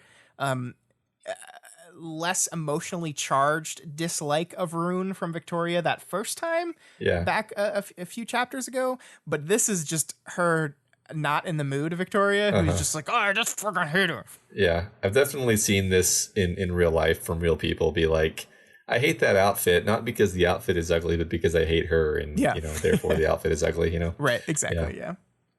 So the text goes out of its way to remind us that, hey, teacher's just going to take over everything if they don't stop him. So this extremely dangerous attack into the teeth of something that just made an army of capes, including dragon, go poof, is actually justified and necessary. So yeah. Good. I mean, good to do that, right? It is. And I like how this is done too, because like we know the stakes are super high here, but this section ends on teacher would take the world, right? Mm-hmm. And I like this because like in Worm, it was always we have to prevent destruction of the world. And I'm not saying that what teacher is going to do here will not end up in like an Armageddon level like destruction of the world event.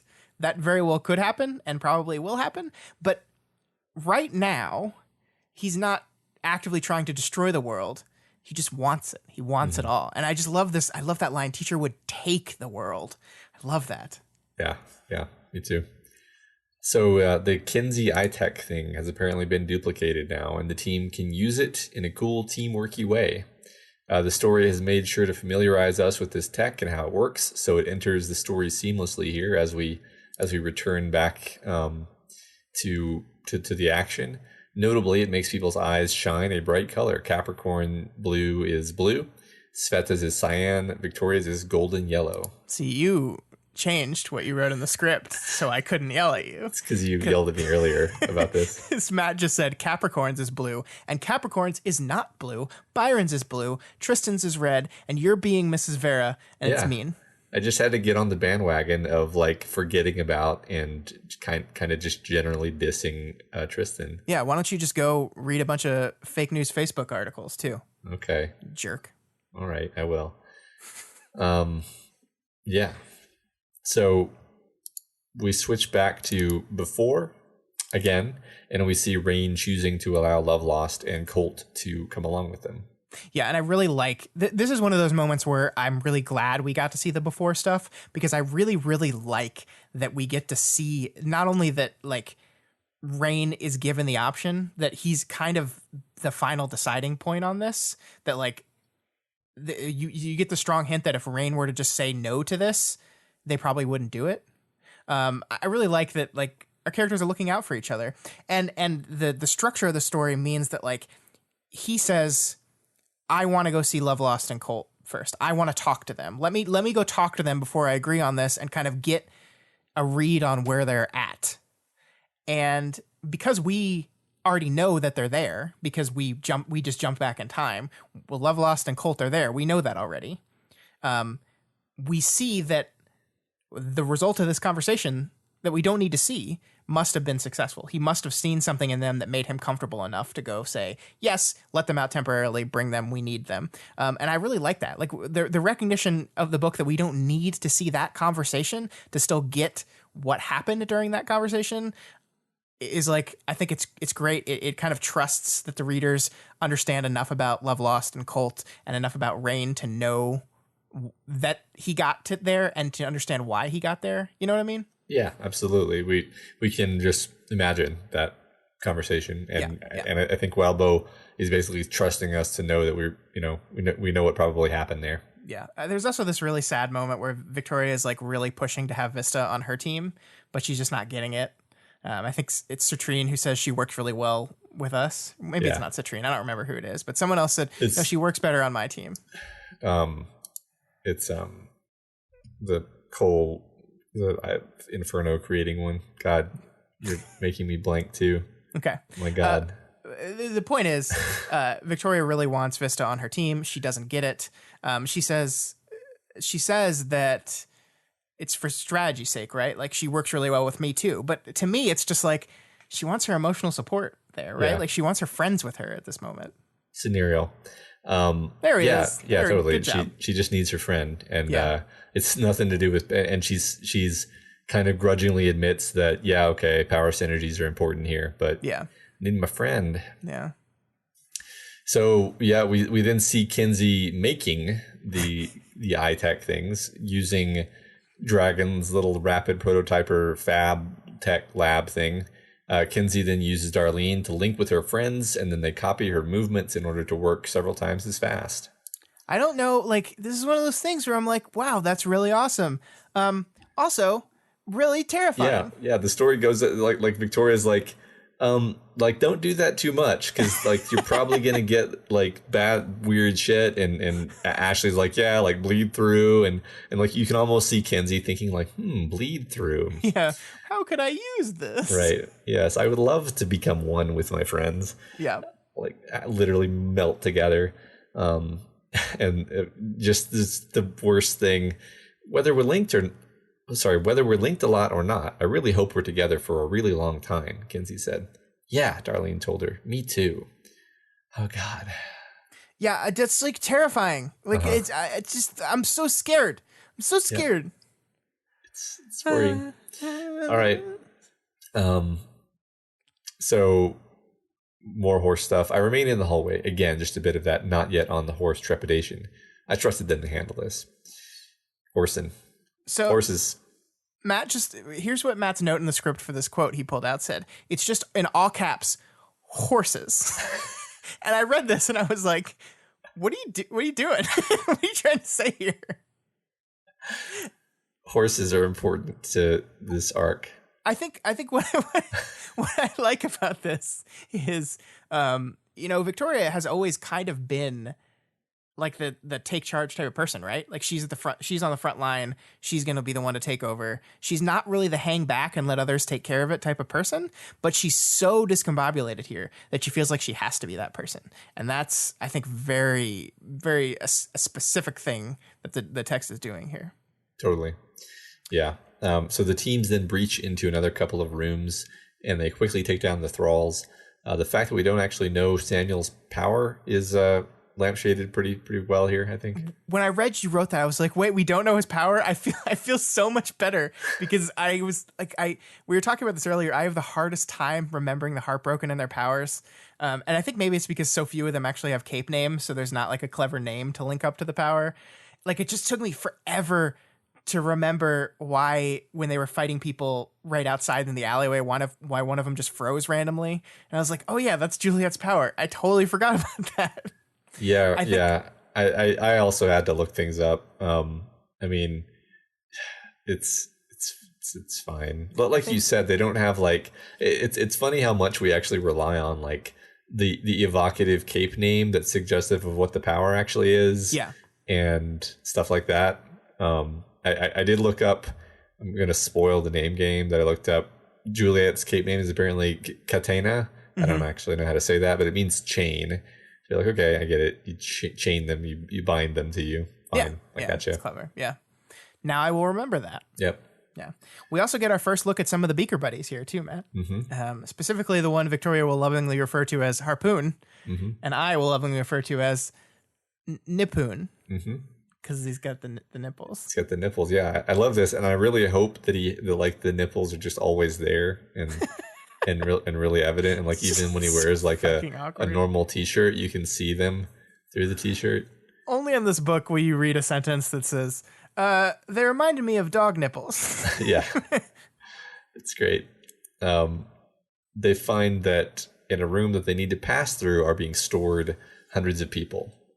And the chapter ends with, what the fuck are we supposed to do with all of this? And I think this is really a perfect ending to this chapter, because up until this point, our group had kind of been steamrolling, right? Like we're just walking through this place. We're kicking ass. We're not really, there's resistance, yes, but we're like easily defeating it. No problem at all.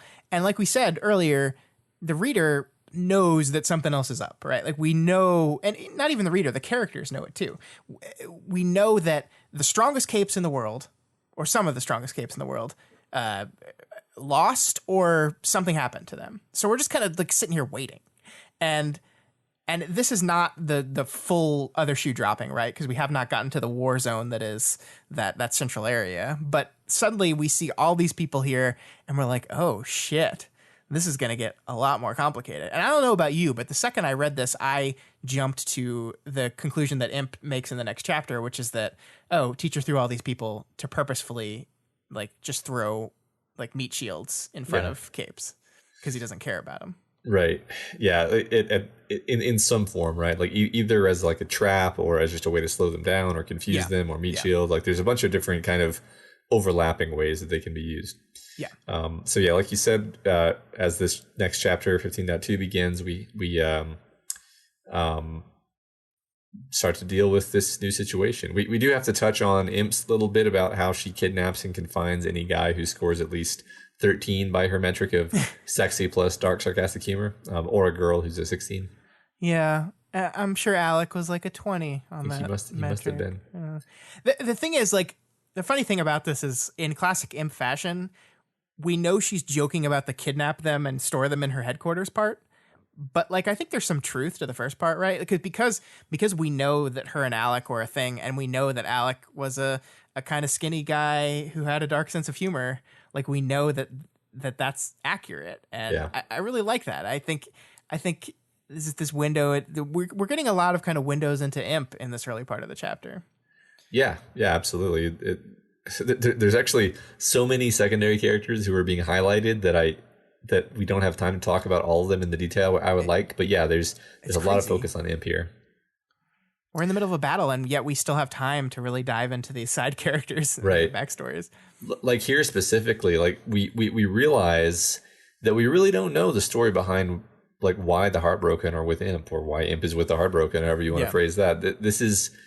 This chapter is actually the most detail we've got at this point. She says, I didn't go looking for you. I went after Heartbreaker. And then when I'm making sure he's well and truly dead, there's these kids around like, Dad's dead? Okay, I'm going to watch cartoons. Yeah. And which, like, she's probably exaggerating a little bit for humor's sake, but you can kind of imagine that's kind of exactly what happened. Yeah, I mean, she is exaggerating a little bit, but they basically completely agree with the exaggeration. They're like, right. Screw you. Like, we fought to get the right to watch those cartoons. We're not going to let a little thing like our father's death ruin that. Yeah, and they hated him too, I think. Yeah, they hated him. Well, and it's like it never went right out and said this, but taking care of the kids was always about honoring Regent, right? Yeah. Like, but yeah, I think he's seeing actually how the situation kind of played out here. Like, there's this dead guy, and the kids are just watching cartoons, and I think Samuel, is the one that points out that like all the women were just screaming during the cartoons.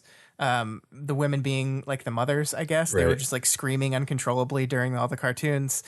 So like you can imagine Imp in the situation where she's just killed Heartbreaker. There's kids just casually watching cartoons. The women that are supposed to be taking care of these kids are like losing their shit, understandably, because this guy's just died. And she's like, they're not going to take care of these kids. What the hell am I going to do? And she couldn't leave them, and not an option, she says. It makes it's really great actually to imagine that was the situation, because Imp has had this whole thing where like no one took care of her, right? Yeah. She was ignored to the point that became her power.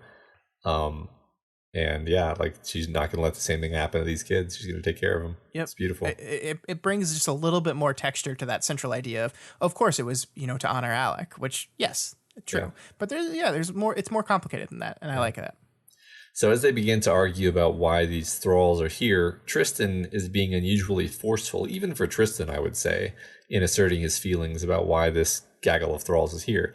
Imp thinks the innocents are being used as a wave of human shields mixed in with teachers' goons. Yeah. I was a little curious about your unusually forceful. I thought it was pretty standard Tristan, like just stubborn Tristan forcefulness. But yeah, I mean, I guess you're maybe reading into that he's like maybe a little more agitated because of the general parent shittiness that he just had to deal with. Yeah, I think that everything has been going poorly for him recently, and I just read him as being in just a really bad mood. And that it's not that he's just like normally when he's behaving in this kind of headbutty way, I read it as him being like, oh, well, I just think, I just think we should discuss it. And I happen to think that I'm right, of course. And so we're going to argue about it. And like sort of almost like an energetic place. He's coming from a place of gung-ho-ness. Here he's coming from a place of pissed offness. And kind of just like wanting to argue. Yeah. That's my like model of Tristan right now. I guess I could see that. The thing that I like most about this, though, is that Victoria's like, I'm not even annoyed by this. I need this sometimes. I need someone who's going to push back against me to help me think through the stuff. Yeah, sure. Yeah. And maybe I'm wrong about my read. I think it's a cool thing we've mentioned a few times recently is this idea that like, it's not even anything in the word choice here. It's just the fact that we know Tristan that makes me say that, or like my model of who Tristan is would be angry and maybe taking it out on people. I don't know. Yeah. Okay. I winced inwardly at the 100%. Tattletale had never been one to give any guarantees, and hearing one from Imp made me suspicious. Oh my God, Victoria. See, it's funny because Victoria does that all the time. We talked about that before. Like 100%. Yes, 100%. She does it all the time. That's her go-to aphorism. That's. I mean, Wildbow did this on purpose. This is hilarious to me. Yes, I laughed at this. I did too. Yeah. So eventually, Samuel fingers one of the thralls as being more cognizant than the others, and that thrall tries to run, but when cornered, he begs them not to seal off the area because the people will die without access to water and medical care. Victoria makes the shocking choice to deny people showers, and then they seal off the area. Yeah, and this is one of those moments where the book is introducing this thing to me, and I literally don't know how to feel about it, right? Like, on the one hand, as we'll see in a moment, every single one of these people can be a threat. They're a word away from being a serious threat to them. On the other hand, they're mind-controlled people who have no will of their own, and just saying, sorry, you don't get food for however long it takes us to be done with this whole thing, doesn't make me feel great. And like, I'm not saying that this was a wrong, bad, evil decision. I'm just saying like it's just, it introduces this element and it just like, I don't know how to feel about it, right? Like it makes me feel icky, but also I get it. Yeah. I mean, this is one of the things that kind of introduced the yuckiness of the whole thing. Like it's not this, like this arc's, in my opinion, is like a sequence of situations where you're not supposed to feel like it's really heroic. Like, yeah. What is heroic about this, right? Like, yeah, okay, you're fighting teacher because teacher wants to take over the world. You think, first of all, you don't even really know that, but yeah, I mean, okay, we know that because we're the reader. Yeah. And he's doing all this manipulation he's doing all the manipulation stuff, but then you're killing a bunch of what are, as far as you know, innocent people who are just being mind controlled. Like they signed up to work for him, but they didn't sign up to be used as soldiers. Well, not even all of them signed up to work for him, because there's heavy implication that even when people say no, they're mind controlled into saying yes. So yeah. So yeah, I mean, it's just like the casual, like, you can live for months without food. Yeah. I'm just like, you're right. It's just like, yeah. Yay.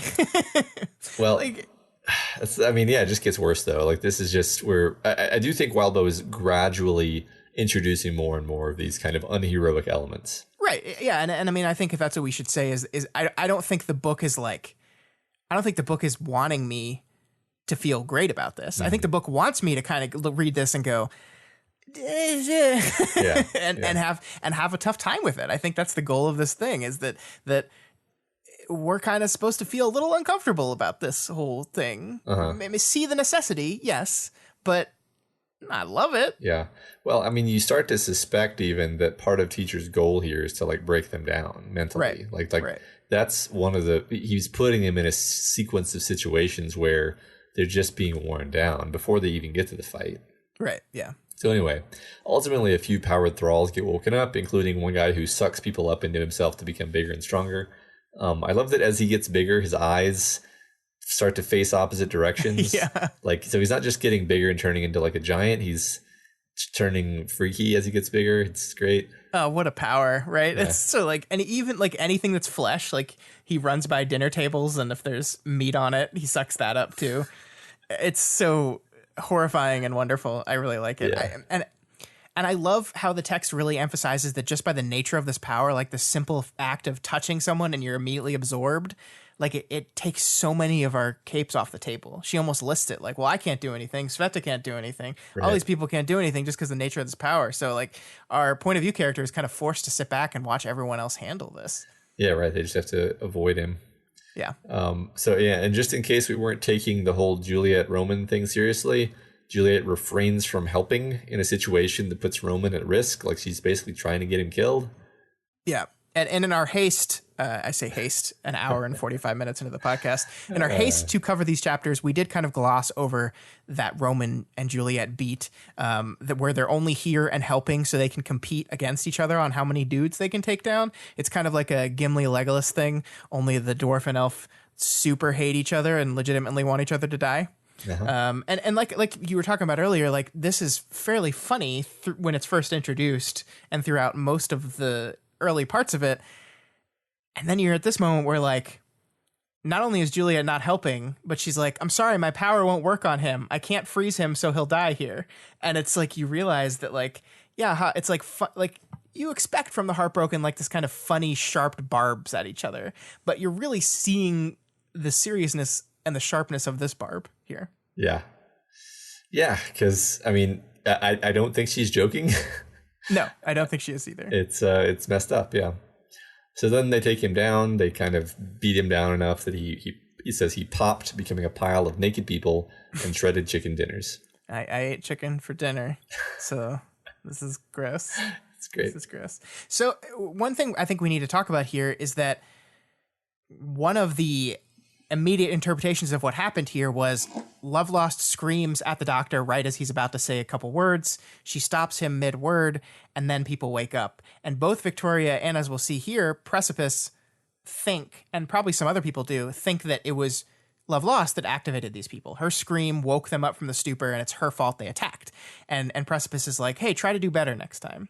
And we quickly learn that no, this was the word he said was enough to activate some of these people, and it had nothing to do with Lovelost. And I really like this because, like, not only do I like that we put this in the story that we're like introducing Lovelost in this very kind of tense relationship with everyone, where they like immediately assume the worst about what she did, but that Precipice is the one to bring this up because these two have like a very complicated background, and we're in this kind of awkward situation where, like, I think she's realized that she was tricked into hating this kid, but also she probably still doesn't like super like him either. Yeah. And it's like this really awkward kind of situation. And Victoria thought the same thing, right? Victoria's our point of view character. We see through her that her initial thought is that Lovelost's scream was not controlled enough, and it's what woke up the other people. So it could have been Victoria to bring this up to her, but it's not. It's Rain, and I love that. Yeah, right. I mean, I think that Rain still did the stuff that he did, but she's gained a bit of perspective on it and realizes the situation he was in, realizes what he's done since then. Like you said, I don't think she's anywhere close to forgiving him, but I mean, it's interesting. We're creating and maintaining this background tension between these two characters where you're not really sure where they stand exactly. You're testing it, you're pushing on it. It's great. Yeah. So they leave a great number of the thralls chastity slapped, pretty much anybody who they suspect of being a cape. And the text kind of reminds us of the threat of the presence of the overseer in the background. Oh yeah, that lady. Forgot about her. I do really enjoy the details of how they're picking the ones to get slapped, though. Like, it's like really sharp attention to detail stuff. Like, that one has too much muscle. Yeah. Or that one has a tan that could be sunglasses or could be a mask. Slap them. It's like, I mean, it's smart, but it's also like, this kid's been working out too much. Probably a kid. Slap the shit out of him. Yeah, I mean, speaking of attention to detail and speaking of that love lost beat that we just had, I like that she was actually right. Because she's the detective, like we know that she notices way more stuff than most people. Right, yeah, yeah. I mean, probably even more than Victoria. Like this is kind of her whole thing, you know? Yeah. It's like her on her character sheet, she would have way more points in like just the ability to notice shit. I agree. So instead, this interaction here, Imp... Instead of a middle-aged doctor woman who you could sort of respect for trying to do things right, we have a terminally ugly ingrown taint hair and an ugly sweater. You're being too kind to Dr. Mother, Sveta said. She was a monster. I'm not going to say you're wrong, Imp replied, but, I just love the, like, because you can totally understand both people's position here. And what's funny is they, like, and I don't know if this is meant to serve explicitly as a reminder, but like these two characters did invade this. Is it the same base? Is it the same cauldron base together, or is this a different base? It's the same base, but it's been like it's been rebuilt, custodianed to be different. Yeah. I mean, it's just interesting. These last time these two people were with Dr. Mother. Yeah, true. So I don't know. I don't know if it's an explicit reminder. You know, these two characters basically walking the same path, talking about the woman who Sveta murdered last time they were here. Yeah. Arguing about whether that was good or bad. Yep. We're doing some stuff, right? Because we have the threat of the number boy in the background. Yeah. We have, and this is another reminder of it. And it tortures me that we didn't get to hear what Imp's butt was going to be. Yeah, me too. Yep. Okay. So there's then a dangerous wall rippling attack that washes down the hallway, disrupting the team's organization and forcing them to scramble to avoid being shredded. The team's fast movers are forced to react quickly, and they're almost suckered into a situation where the guy at the end of the hall is able to use the hidden full capability of his power by creating a wall of death and just killing everyone. Yeah, it's basically exactly like that Resident Evil movie, only the team just like punches a furrow into the ceiling to jump over it. Like it's just like Victoria just like goes up into the ceiling and says, "Nope, creating a new path," and everyone just follows her through it. I am not familiar with this Resident Evil movie, but but okay. That's because you don't watch bad movies. It's your first mistake. That's true. I do like this is a moment that we do see the Victoria that's kind of laid back and let other people do stuff kind of takes charge here, right? Like she recognizes this is a situation in which her power grants her an advantage, and so she flies ahead and like flies towards this guy immediately. Her and her little, I think she calls it her little mover squad, but she kind of heads it up. So I think we're seeing her kind of transition into taking charge again, which I think matches up because as soon as they get back to the rest of the group after this, she's like, "Okay, I'm going ahead." Yeah, and she just takes off. Yeah. That's true. That's one thing that surprised me and actually confused me because I was when I read these chapters for the first time, I'm going fast because I just want to know what happens. And I was actually like, who are these people who she comes across? Is this people who she was somehow with that I didn't notice? That's how dumb I was. It took me a minute to realize like, oh, this is the first wave. Anyway. Yeah. Actually, no. That what I actually thought was this was a different part of her. So there's the 9 teams, right? I thought this was like 3 of the other teams that she came in with, but no, it's the first wave. Yes. So Victoria flies to the gallery, which is kind of the Bay Area that we were familiarized with in Overseer's Interlude. She's ahead of the rest of the group. This is the Decagon. It's a pitched battle. There's dozens, maybe hundreds of thralls and uncounted good guy capes battling in this wide open space. Victoria is shot down by somebody with enhanced accuracy and then bailed out by a bulk of the wardens. She joins their formation, which is coordinated by a mysterious force field cape with cool eyes. Ooh. Pretty violent battle, though. People are getting jacked right and left. Yeah, like she gets shot. Like she gets hit, like her armor on her chest is what saves her here. Yeah. Like she gets shot. Like, and I think she says she might have broken ribs because of the force of the blast. Like she's hurt. But yeah, she kind of joins up with these people and joins this formation and just going around killing people. And this is I think the moment that you were talking about earlier where the things really shift, where things really ramp up in tension. This is a war zone, and these are warriors, and they're killing people. Like Victoria tosses up the filing cabinet blindly, trying to get stopped from shooting, and it's Bulk, I think, who's the one that hits it to where it lands definitely on top of the guy, right? Right.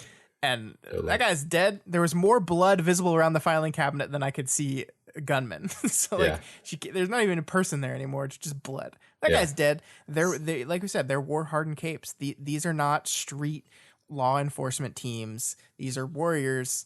These are soldiers. They were called in when they are called in to do something. They're called in to eliminate the threat. They're not going to hold back. They're going to get in there. They're going to eliminate the threat, and that's what they're doing. Right. And they've been fighting here for like hours, right? Like 3 hours. Yeah, hours. Yeah. Yeah. And I think Victoria like immediately takes a little bit of a liking to him, to Bulk a little at least, because like she compliments his costume and his hair, and then she joins the squadron up immediately and like kind of appreciates the well organized machine of it a little bit. Mm-hmm.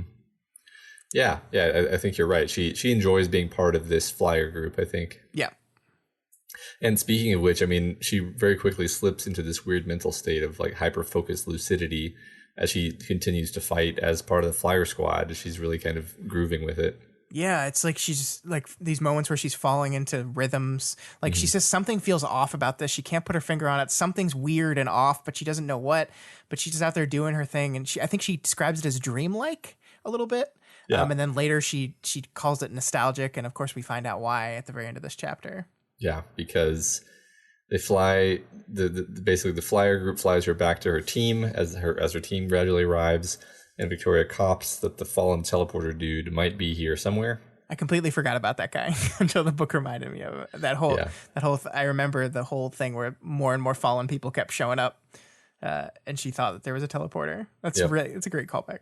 Yeah, and then it says, "My eyes settled on the culprit, the force field cape. The feeling crystallized as I caught her looking back at me with those eerie eyes. Aunt Sarah." And here's the second part of our DoubleBow. Aunt Sarah. And of course, playing with language, using the word crystal. It's great. So, okay. It's really great. We got to move on. Yep, got to move on. 15.3. My voice is starting to go. It's not a good sign. We used to do 3-hour episodes. I don't know if you remember this. I think I have a sore throat. But anyway, there's so many new capes introduced here in this thing. The heroes are being pinned down by heavy fire. They send some of the younger capes to escort the injured back the way Victoria's team came through. But the previous people they just sent that way seem to have disappeared. So you have to wonder if picking people off as they're sent to retreat isn't like part of Teacher's plan here.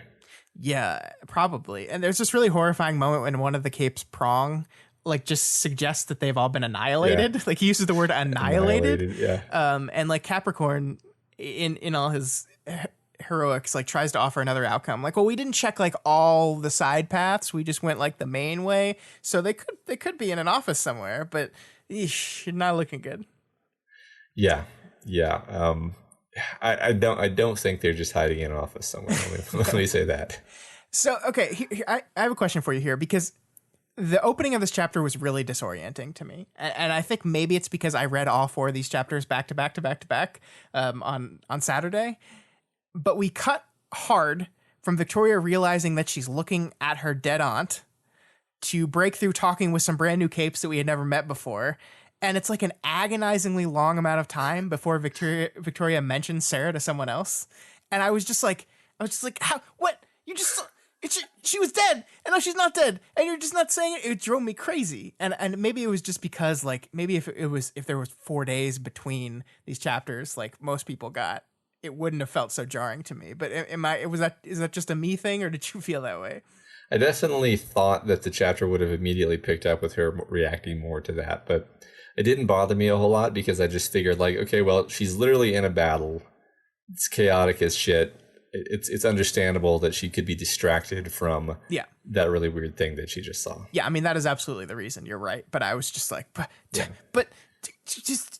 zombie. There's a zombie. Right? And I feel like she's also not entirely sure. Like she says she thinks something like the woman who bore more than a passing resemblance to my aunt, which is kind of her like in a circumlocucious, is that word? Way. Sure.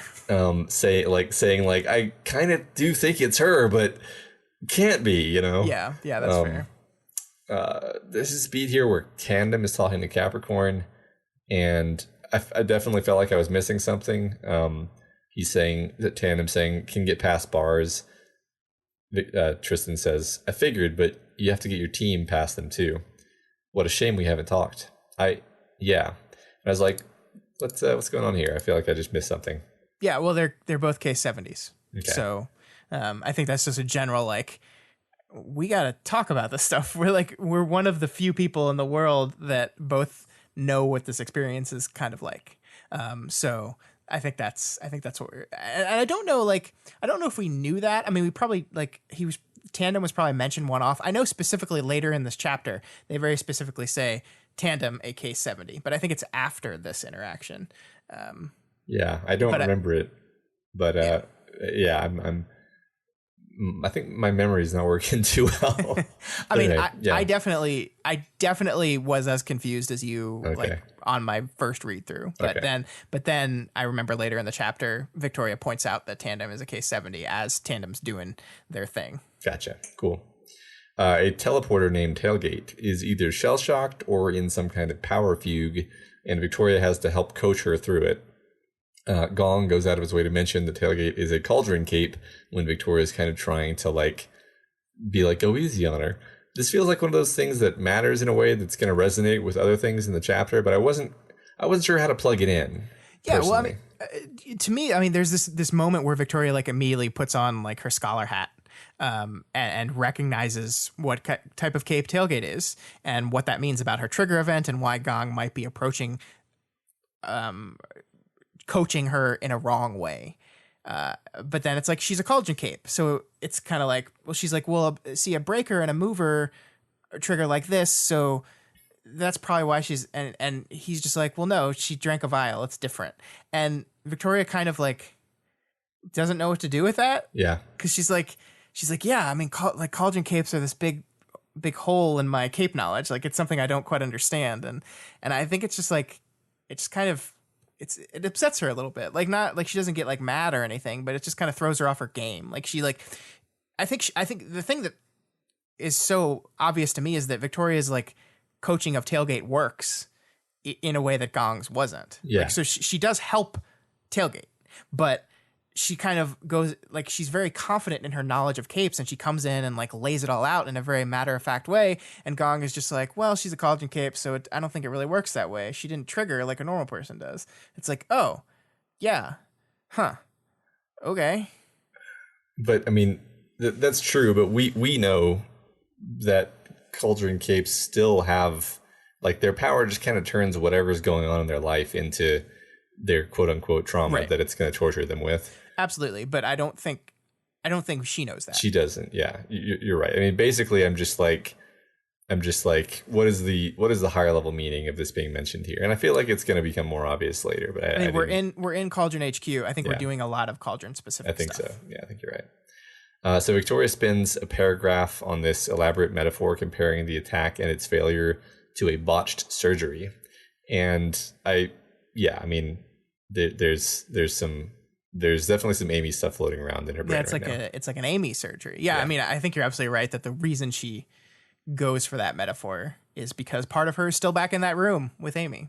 Yeah, totally. I immediately thought that. Yeah. Then she finally mentions having seen Aunt Sarah. Finally. Yeah, and I just love Valkyrie's always tried to keep people from seeing what she does with anyone they might know. What? Focus, Gong said. Wait, I told him. Then to Prong, what? Fuck, he said. The thing that I love about this is there's no blocking in this text, right? There's no kind of indication of what any of these characters are doing, but I just in my head see like they're standing on opposite sides of Victoria, right? And she's talking to Prong, and like Gong is over to her left in my head saying focus, and she like turns to him and goes wait, and then turns back and goes what? And I just like it's so visual, like just the language is enough to paint the scene for you. I love it really much. Much. I love it a whole bunch. And so this part of the text does kind of tell us a little bit more about what Valkyrie's doing here, that they don't always come out right, that there's some wrong stuff with them, either mentally or physically, and she's fixing them herself or getting help to fix them, which has a lot of implications to some of our biotinkers and biological power people, which are scary.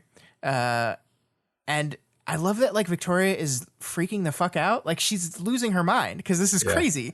But Gong and Prong are just kind of like super casual about it.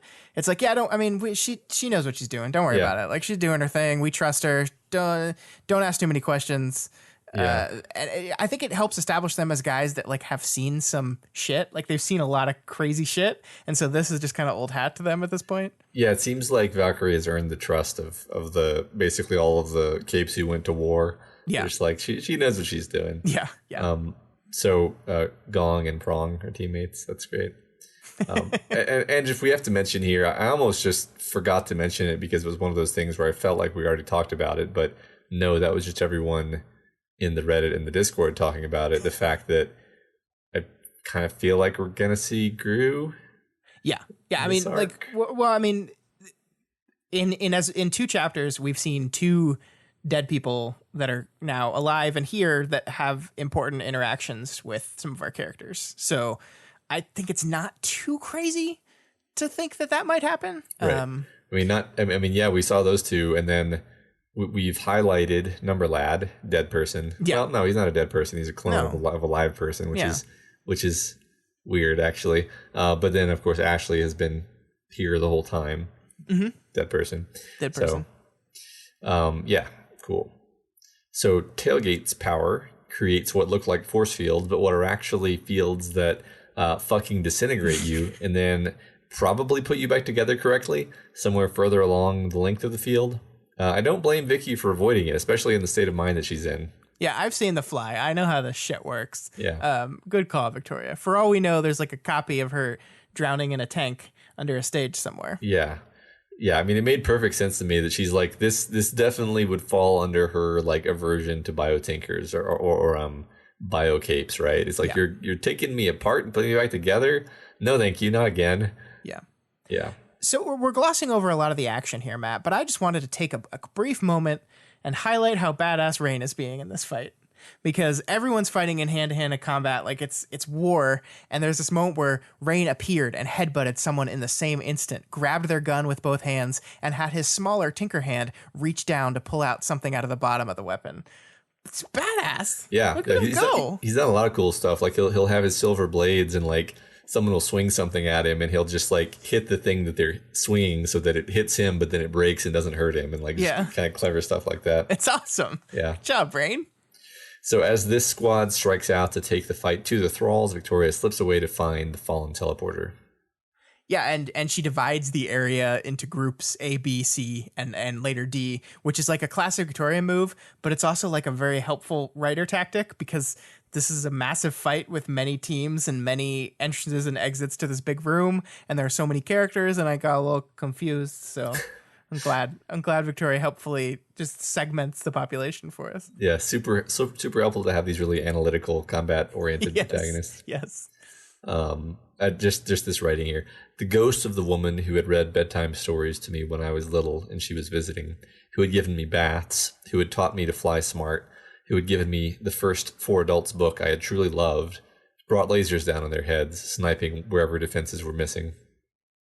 Yeah, I love this. I think this is really important because like her reactions here are so great because this is absolutely how someone would react if an important person to them that they lost was just suddenly not dead. They would be reeling, right? Yeah. But I also think like this is really important to what the arc is doing, because this is an arc called Dying. And as we said, like we're seeing a lot of dead people. 2 in this very chapter we're going to see. They're not dead anymore. What does this mean? What are we doing with this? And I think that remains to be seen. But what is so important to all of this is the relationship that exists between these two people. We're about to see this in Furcade again here in a minute, and we know the relationship they have with Tristan and Byron. But we don't, like, the relationship between Victoria and Sarah, like, we know kind of tangentially that it was a pretty good one, but I love how here and a little bit later in the story, the book is really reinforcing just how important this was, how important Aunt Sarah was to Victoria, how important of a person. Like she gave me the first 4 adult book I truly loved, who had helped raise me. Later we see that every time she went to Old Brockton Bay, she took a stop to lay flowers for her. Like this is a person who was hugely important to her life. And I think the book, in order to really sell what's going on with Victoria now, the book needs to firmly establish in us just or remind us just how important this relationship was. And that's we kind of see what it's doing here. Yeah, right. Because it's easy to forget. I mean, I think I forgot, like, oh yeah, she was part of their team. Like she was a teammate of Victoria's. They were very close. She's not one of those aunts that you see twice a year, you know, or once every 2 years. You know, she was a very much in her life person who she lost, and it was very painful. Yeah, I agree. Yeah, so and Sarah's flying squad supports Victoria in identifying and taking down the teleporter. This changes the tone of the fight, but not necessarily for the better, as the teleporter has dumped in hundreds of people as his last action. So now it's like fighting a swarm, which Victoria likens to fighting Crusader or Skitter. Mm-hmm. Yeah, I love that reference. I love every time we reference good old Taylor. It makes me smile. Yeah. And I think we kind of see here that the fight switches into another gear again. Like it's getting even more brutal. There's so many more people now. There's hundreds of people they're fighting, and it's getting more and more brutal. And that Sveta, we see, is a person who earlier in the chapters yelled at everyone to go easy on the thralls because they don't know what they're doing, right? Mm-hmm. And now here we see her as the person whose tendrils were cut where they have saw teeth, and they're cutting and running along flesh in some areas and grabbing otherwise. The two combined were nasty. To cut someone's arm and pull on that skin, this is getting like really, really intense. And I'm not sitting here and argue. I'm not going to say like Sveta is bad. What you're doing is bad. But like we're seeing our street level, hero capes pulled into a war, and they're starting to adjust to the war zone and become more and more brutal. Yeah, they're being broken down. They're being pushed until they really, it's a matter of survival. They have no other option, and then it becomes normalized, and that's really bad, right? That's sad. Yeah, it is. It is sad. Yeah. So Victoria helps support Stonewall when his power is knocked out by whatever Trump they have, and Aunt Sarah lands to help. She looks serious and haunted, like on the day Leviathan attacked. As the lights go out, as the light dies, she asks... Sorry, I was a little bit too proud of myself there, wasn't I? Yeah, there was a lot of emphasis. She asks what Sarah calls herself, and she answers Sarah and photon when pressed. Photon, light, darkness, lights just died. It's good stuff. Yeah, I really, really like this. And I like, now that we've established how important Sarah is to Victoria immediately in the text, I think it really makes the point land home where we know Sarah looks at her, recognizes her, but there's no excitement to see her. There's no happy reunion here. There's no hug. She doesn't ask about her. She doesn't ask how she's doing. She doesn't ask about her daughter. She's short and curt. This is not Sarah. This is not Aunt Sarah. This is a person who maybe will someday be Aunt Sarah, as she says herself. Someday I will be Lady Photon. I'm only Photon right now, but not today. And that's really traumatizing for Victoria. Like, can you imagine, like, you've lost a person that you love, a person that's so important to you, and then suddenly they're there in front of you again, but they're off. Yeah. This is basically Pet Sematary. Yeah. Right. Yeah. No, it's way more disturbing right? Like it would already be weird if it was like, yeah, I'm your aunt. Here I am. Like that would already be weird. But this is like a weird, creepy Halloween version of her. Yeah. Yeah. Not pleasant. So the heroes retreat into a hallway. Byron makes some water and starts to distribute it to the heroes. He's being so useful. I love him. We skipped over the parts where he was like, Victoria noted that he was like kicking ass in hand-to-hand combat. Like he wasn't being a stand back kind of range attacker. He was like up in it. It's like, you go, Byron. Yeah, go. I thought that was another cool thing where he's like beating people, and then he'll like use a water, spray strategically to catch them off balance or when they're not paying attention. It's really great. I love it. Yeah. And then there's just a bunch of great character interactions here at the end. I know the script looks like I just became completely lazy and started cutting and pasting. It's just a bunch of quotes. It's just a bunch of quotes. The last 2 pages of the script are just a bunch of quotes. It's just that like the whole end of this chapter is just solid, awesome character interactions. Like Swan Song is being her typical like self, and she basically says like, to compliment me risks stating the obvious. Belaboring the obvious. Complimenting would risk belaboring the obvious. Wow, Tristan said.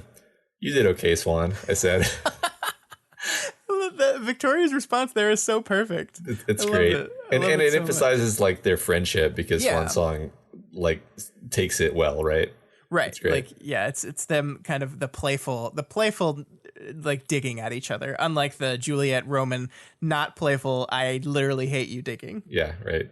And then we have the third beat of a 3-beat that was set up in Glowworm, that was reemphasized in Tristan's interlude, and is finally here. Mm-hmm. Hey, Azukar, Tristan said. He was still making bottles. The group around him had shifted. I looked up. Tristan was paying attention to a girl in a cat mask, ears sweeping back along the sides of the head, gauntlets on. Guess who's back? Yep. You look good, Tristan said. I feel good, she said. 9-6-10-5. You changed it. Dying necessitates change, she said, looking down the hall in the direction of the fighting. What we were supposed to fight past and through, they'd be setting up. But you'd know that, wouldn't you? False deaths, impermanent deaths. Oh boy, let's talk about this for a while, Matt. So we have Furcate here. Victoria refers to her as she. Yep. And we see here that her number scale, 9, 6, 10, 5, that I believe that was how she's doing physically, how she's doing mentally, her girlness, and then the last one was a tiebreaker about her memory of her lemon candy, right? So she's a 10 on her girlness. So we haven't seen if she's changed her pronoun, but Victoria, who doesn't know, like genders her as a woman. And it's cool to see her back, but this is really fascinating, right? This is like, we see here that she's more along than Sarah is. She's told specifically the normal rules of the flock don't apply to me because I'm more along. I've gone further. I'm more myself, she says. But is she? Like that's the fascinating thing about this, right? I mean, the people who come back from the dead, like we've seen that Ashley has been able to come back and make a life for herself. Maybe she's not 100% Ashley Stillins, right? But I mean, this is a different kind of coming back from the dead. It's a different thing. But I think that the story is showing us, like, she's almost there, And also there's the element where, like, when Furcate splits, does she lose memory too? Yeah, I don't know. I mean, I think you're right that she's probably, out of all of these people, probably doing the best, because I think, like part of her dying was like modus operandi, right? Like that's kind of what they did. They split and then they picked the best one.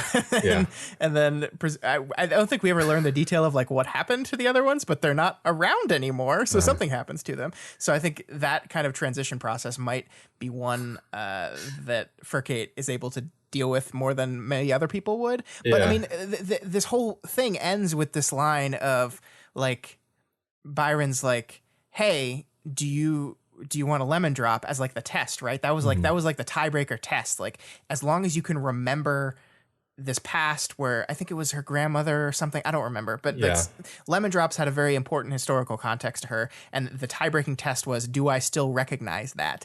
And they say, I'd love a lemon drop right now. But when asked, do you remember why they were important? Her response is, don't pick apart your happiness, Capricorn, which is not an answer. In fact, it's kind of an answer in the negative, right? It's like, I remember I like lemon drops.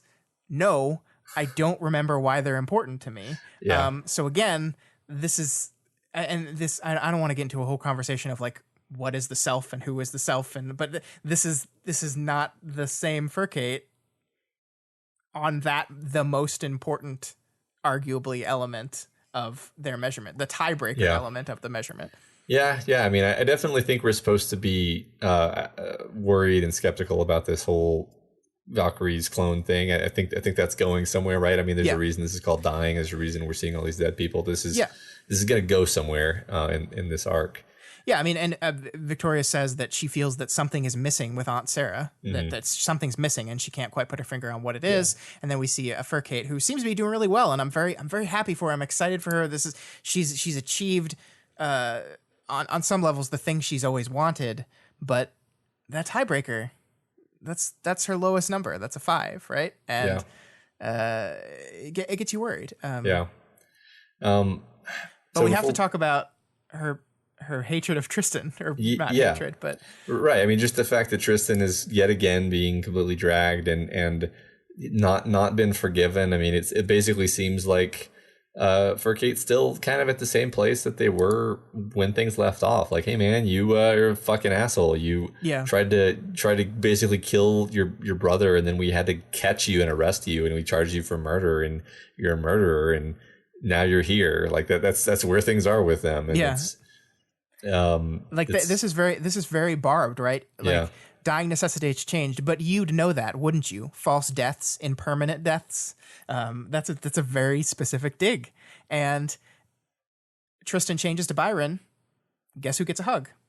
To echo the interlude, Fur Kate hugs Byron. Once again, this is a hug that Tristan experiences as if it's him, but knows it's not.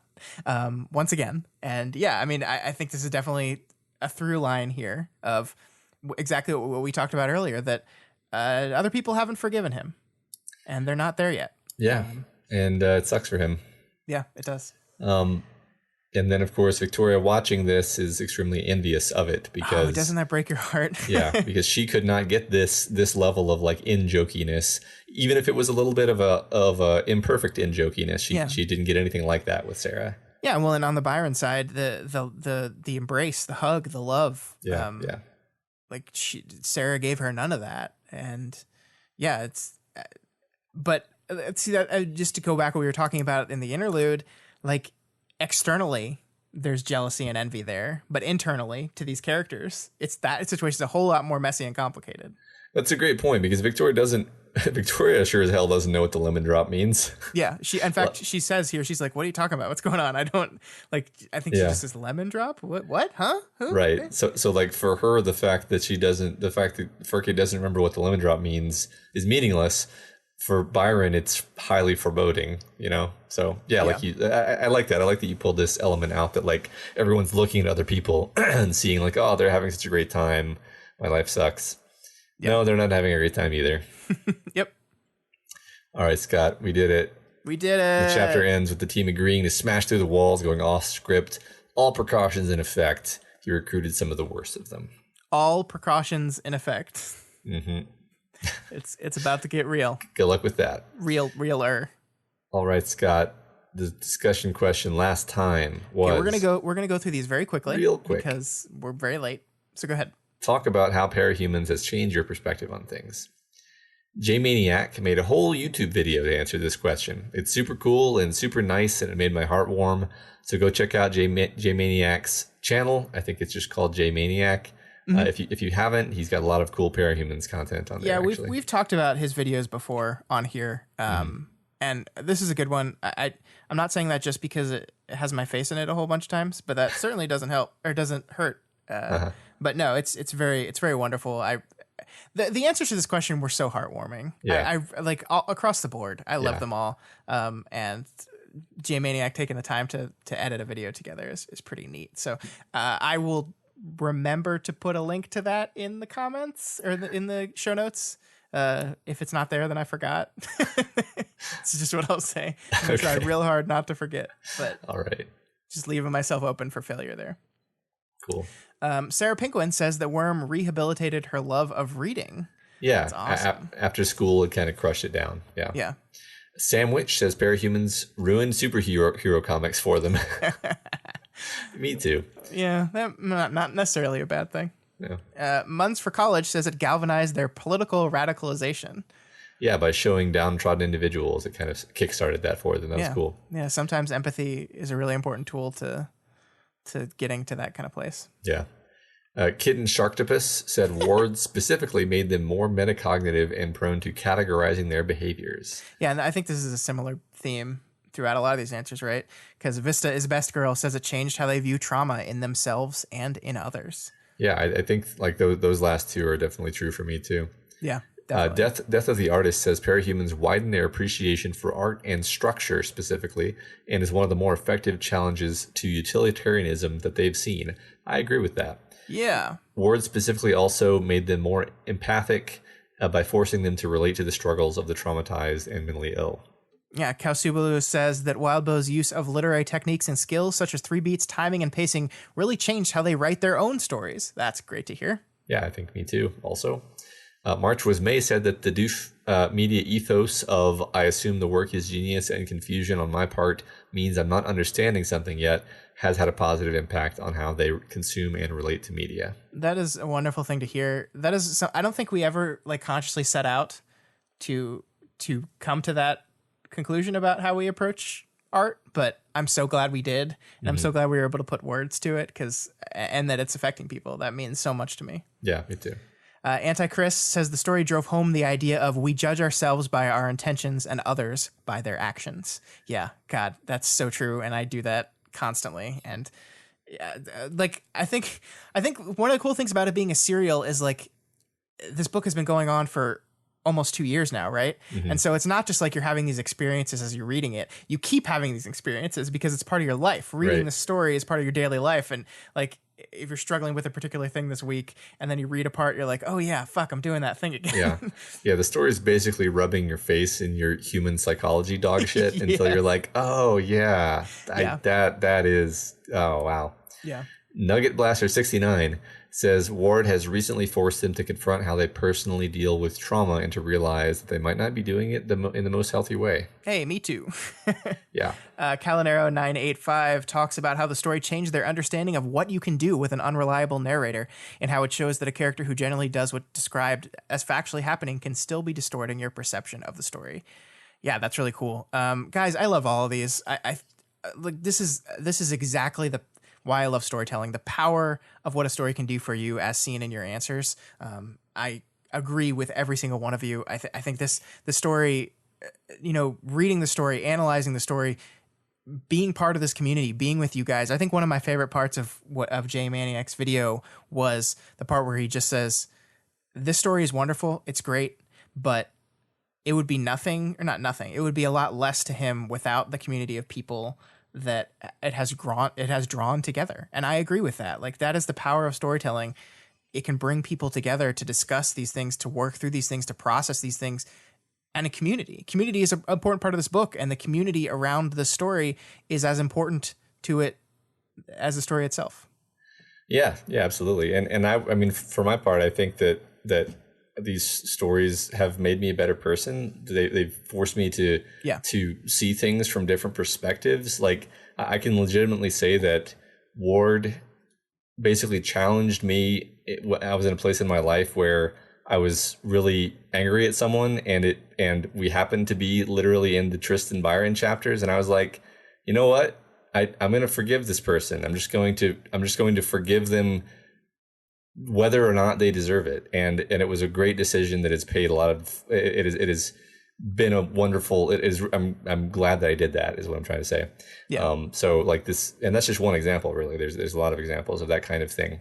So I love the story. I really love Parahumans, and it has really made a difference in my life. Yeah, I completely agree that you are a much better person. Thank you, Scott. That's it's really nice of you to say that way. All right. That's all we got for you this week on We've Got Ward. You guys are all part of this show, so feel free to provide us with advice, questions, or thoughts on this week's reading. Matt, you skipped the discussion question. The discussion question for this week is, what is your favorite DoubleBow moment? Scott, you explain what that means. I explained it. Basically, okay, what is your favorite? What is your favorite? And we might have asked this question. Look, guys, it's been like a million episodes. We're running out of questions.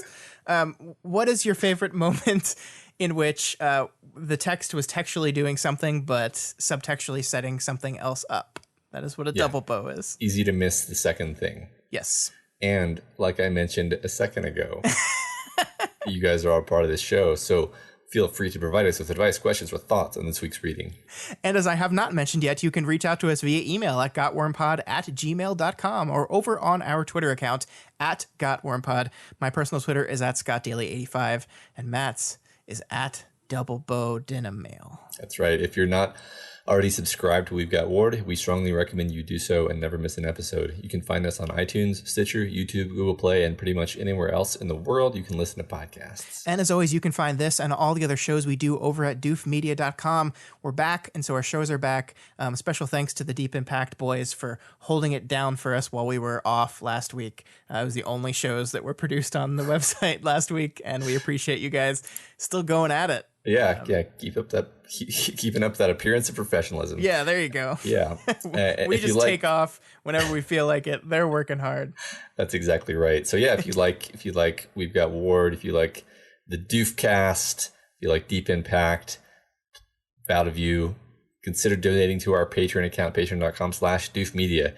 You can donate $1 a month or whatever else you can afford. Supporting us on Patreon gives you tons of great bonuses like voting on our quarterly fan art and occasional costume contests, Q&A sessions, access to live streams of our recording sessions like this one, and our excellent Discord chat.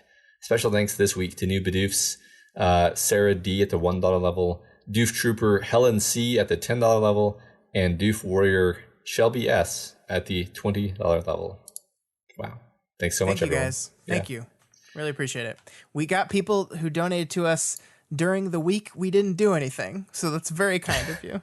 Yeah, that feels real good. Yeah. And as always, make sure you go over to WildBow's Patreon, patreon.com/wildbow, and donate to him as well. This is his world. We're just being traumatized by it. And if you cannot afford to donate right now, that's absolutely okay. You can instead share this trauma with everyone else. Or you can head on over to Apple Podcasts or the Stitcher, it does it too, and leave us a rating and a review. This week, our spotlight review comes from Isha Moradin, who gives us 5 stars and says, "We've Got Worm and Deep Impact are the only reasons I have a podcast app. There are few better uses of time than listening to the fine people of Doof discussing the various masterpieces of WildBow, and if you have yet to experience either, then now is your chance." Thanks so much. That's so nice. Thanks, Isha Morden. Always good to find another speaker of the old tongue. You're stupid wheel in time shit. And let's end the episode. For this week's show. We'll be back next week at our normal time with our normal number of chapters to find out which dead people we're going to meet in Arc 15 Value.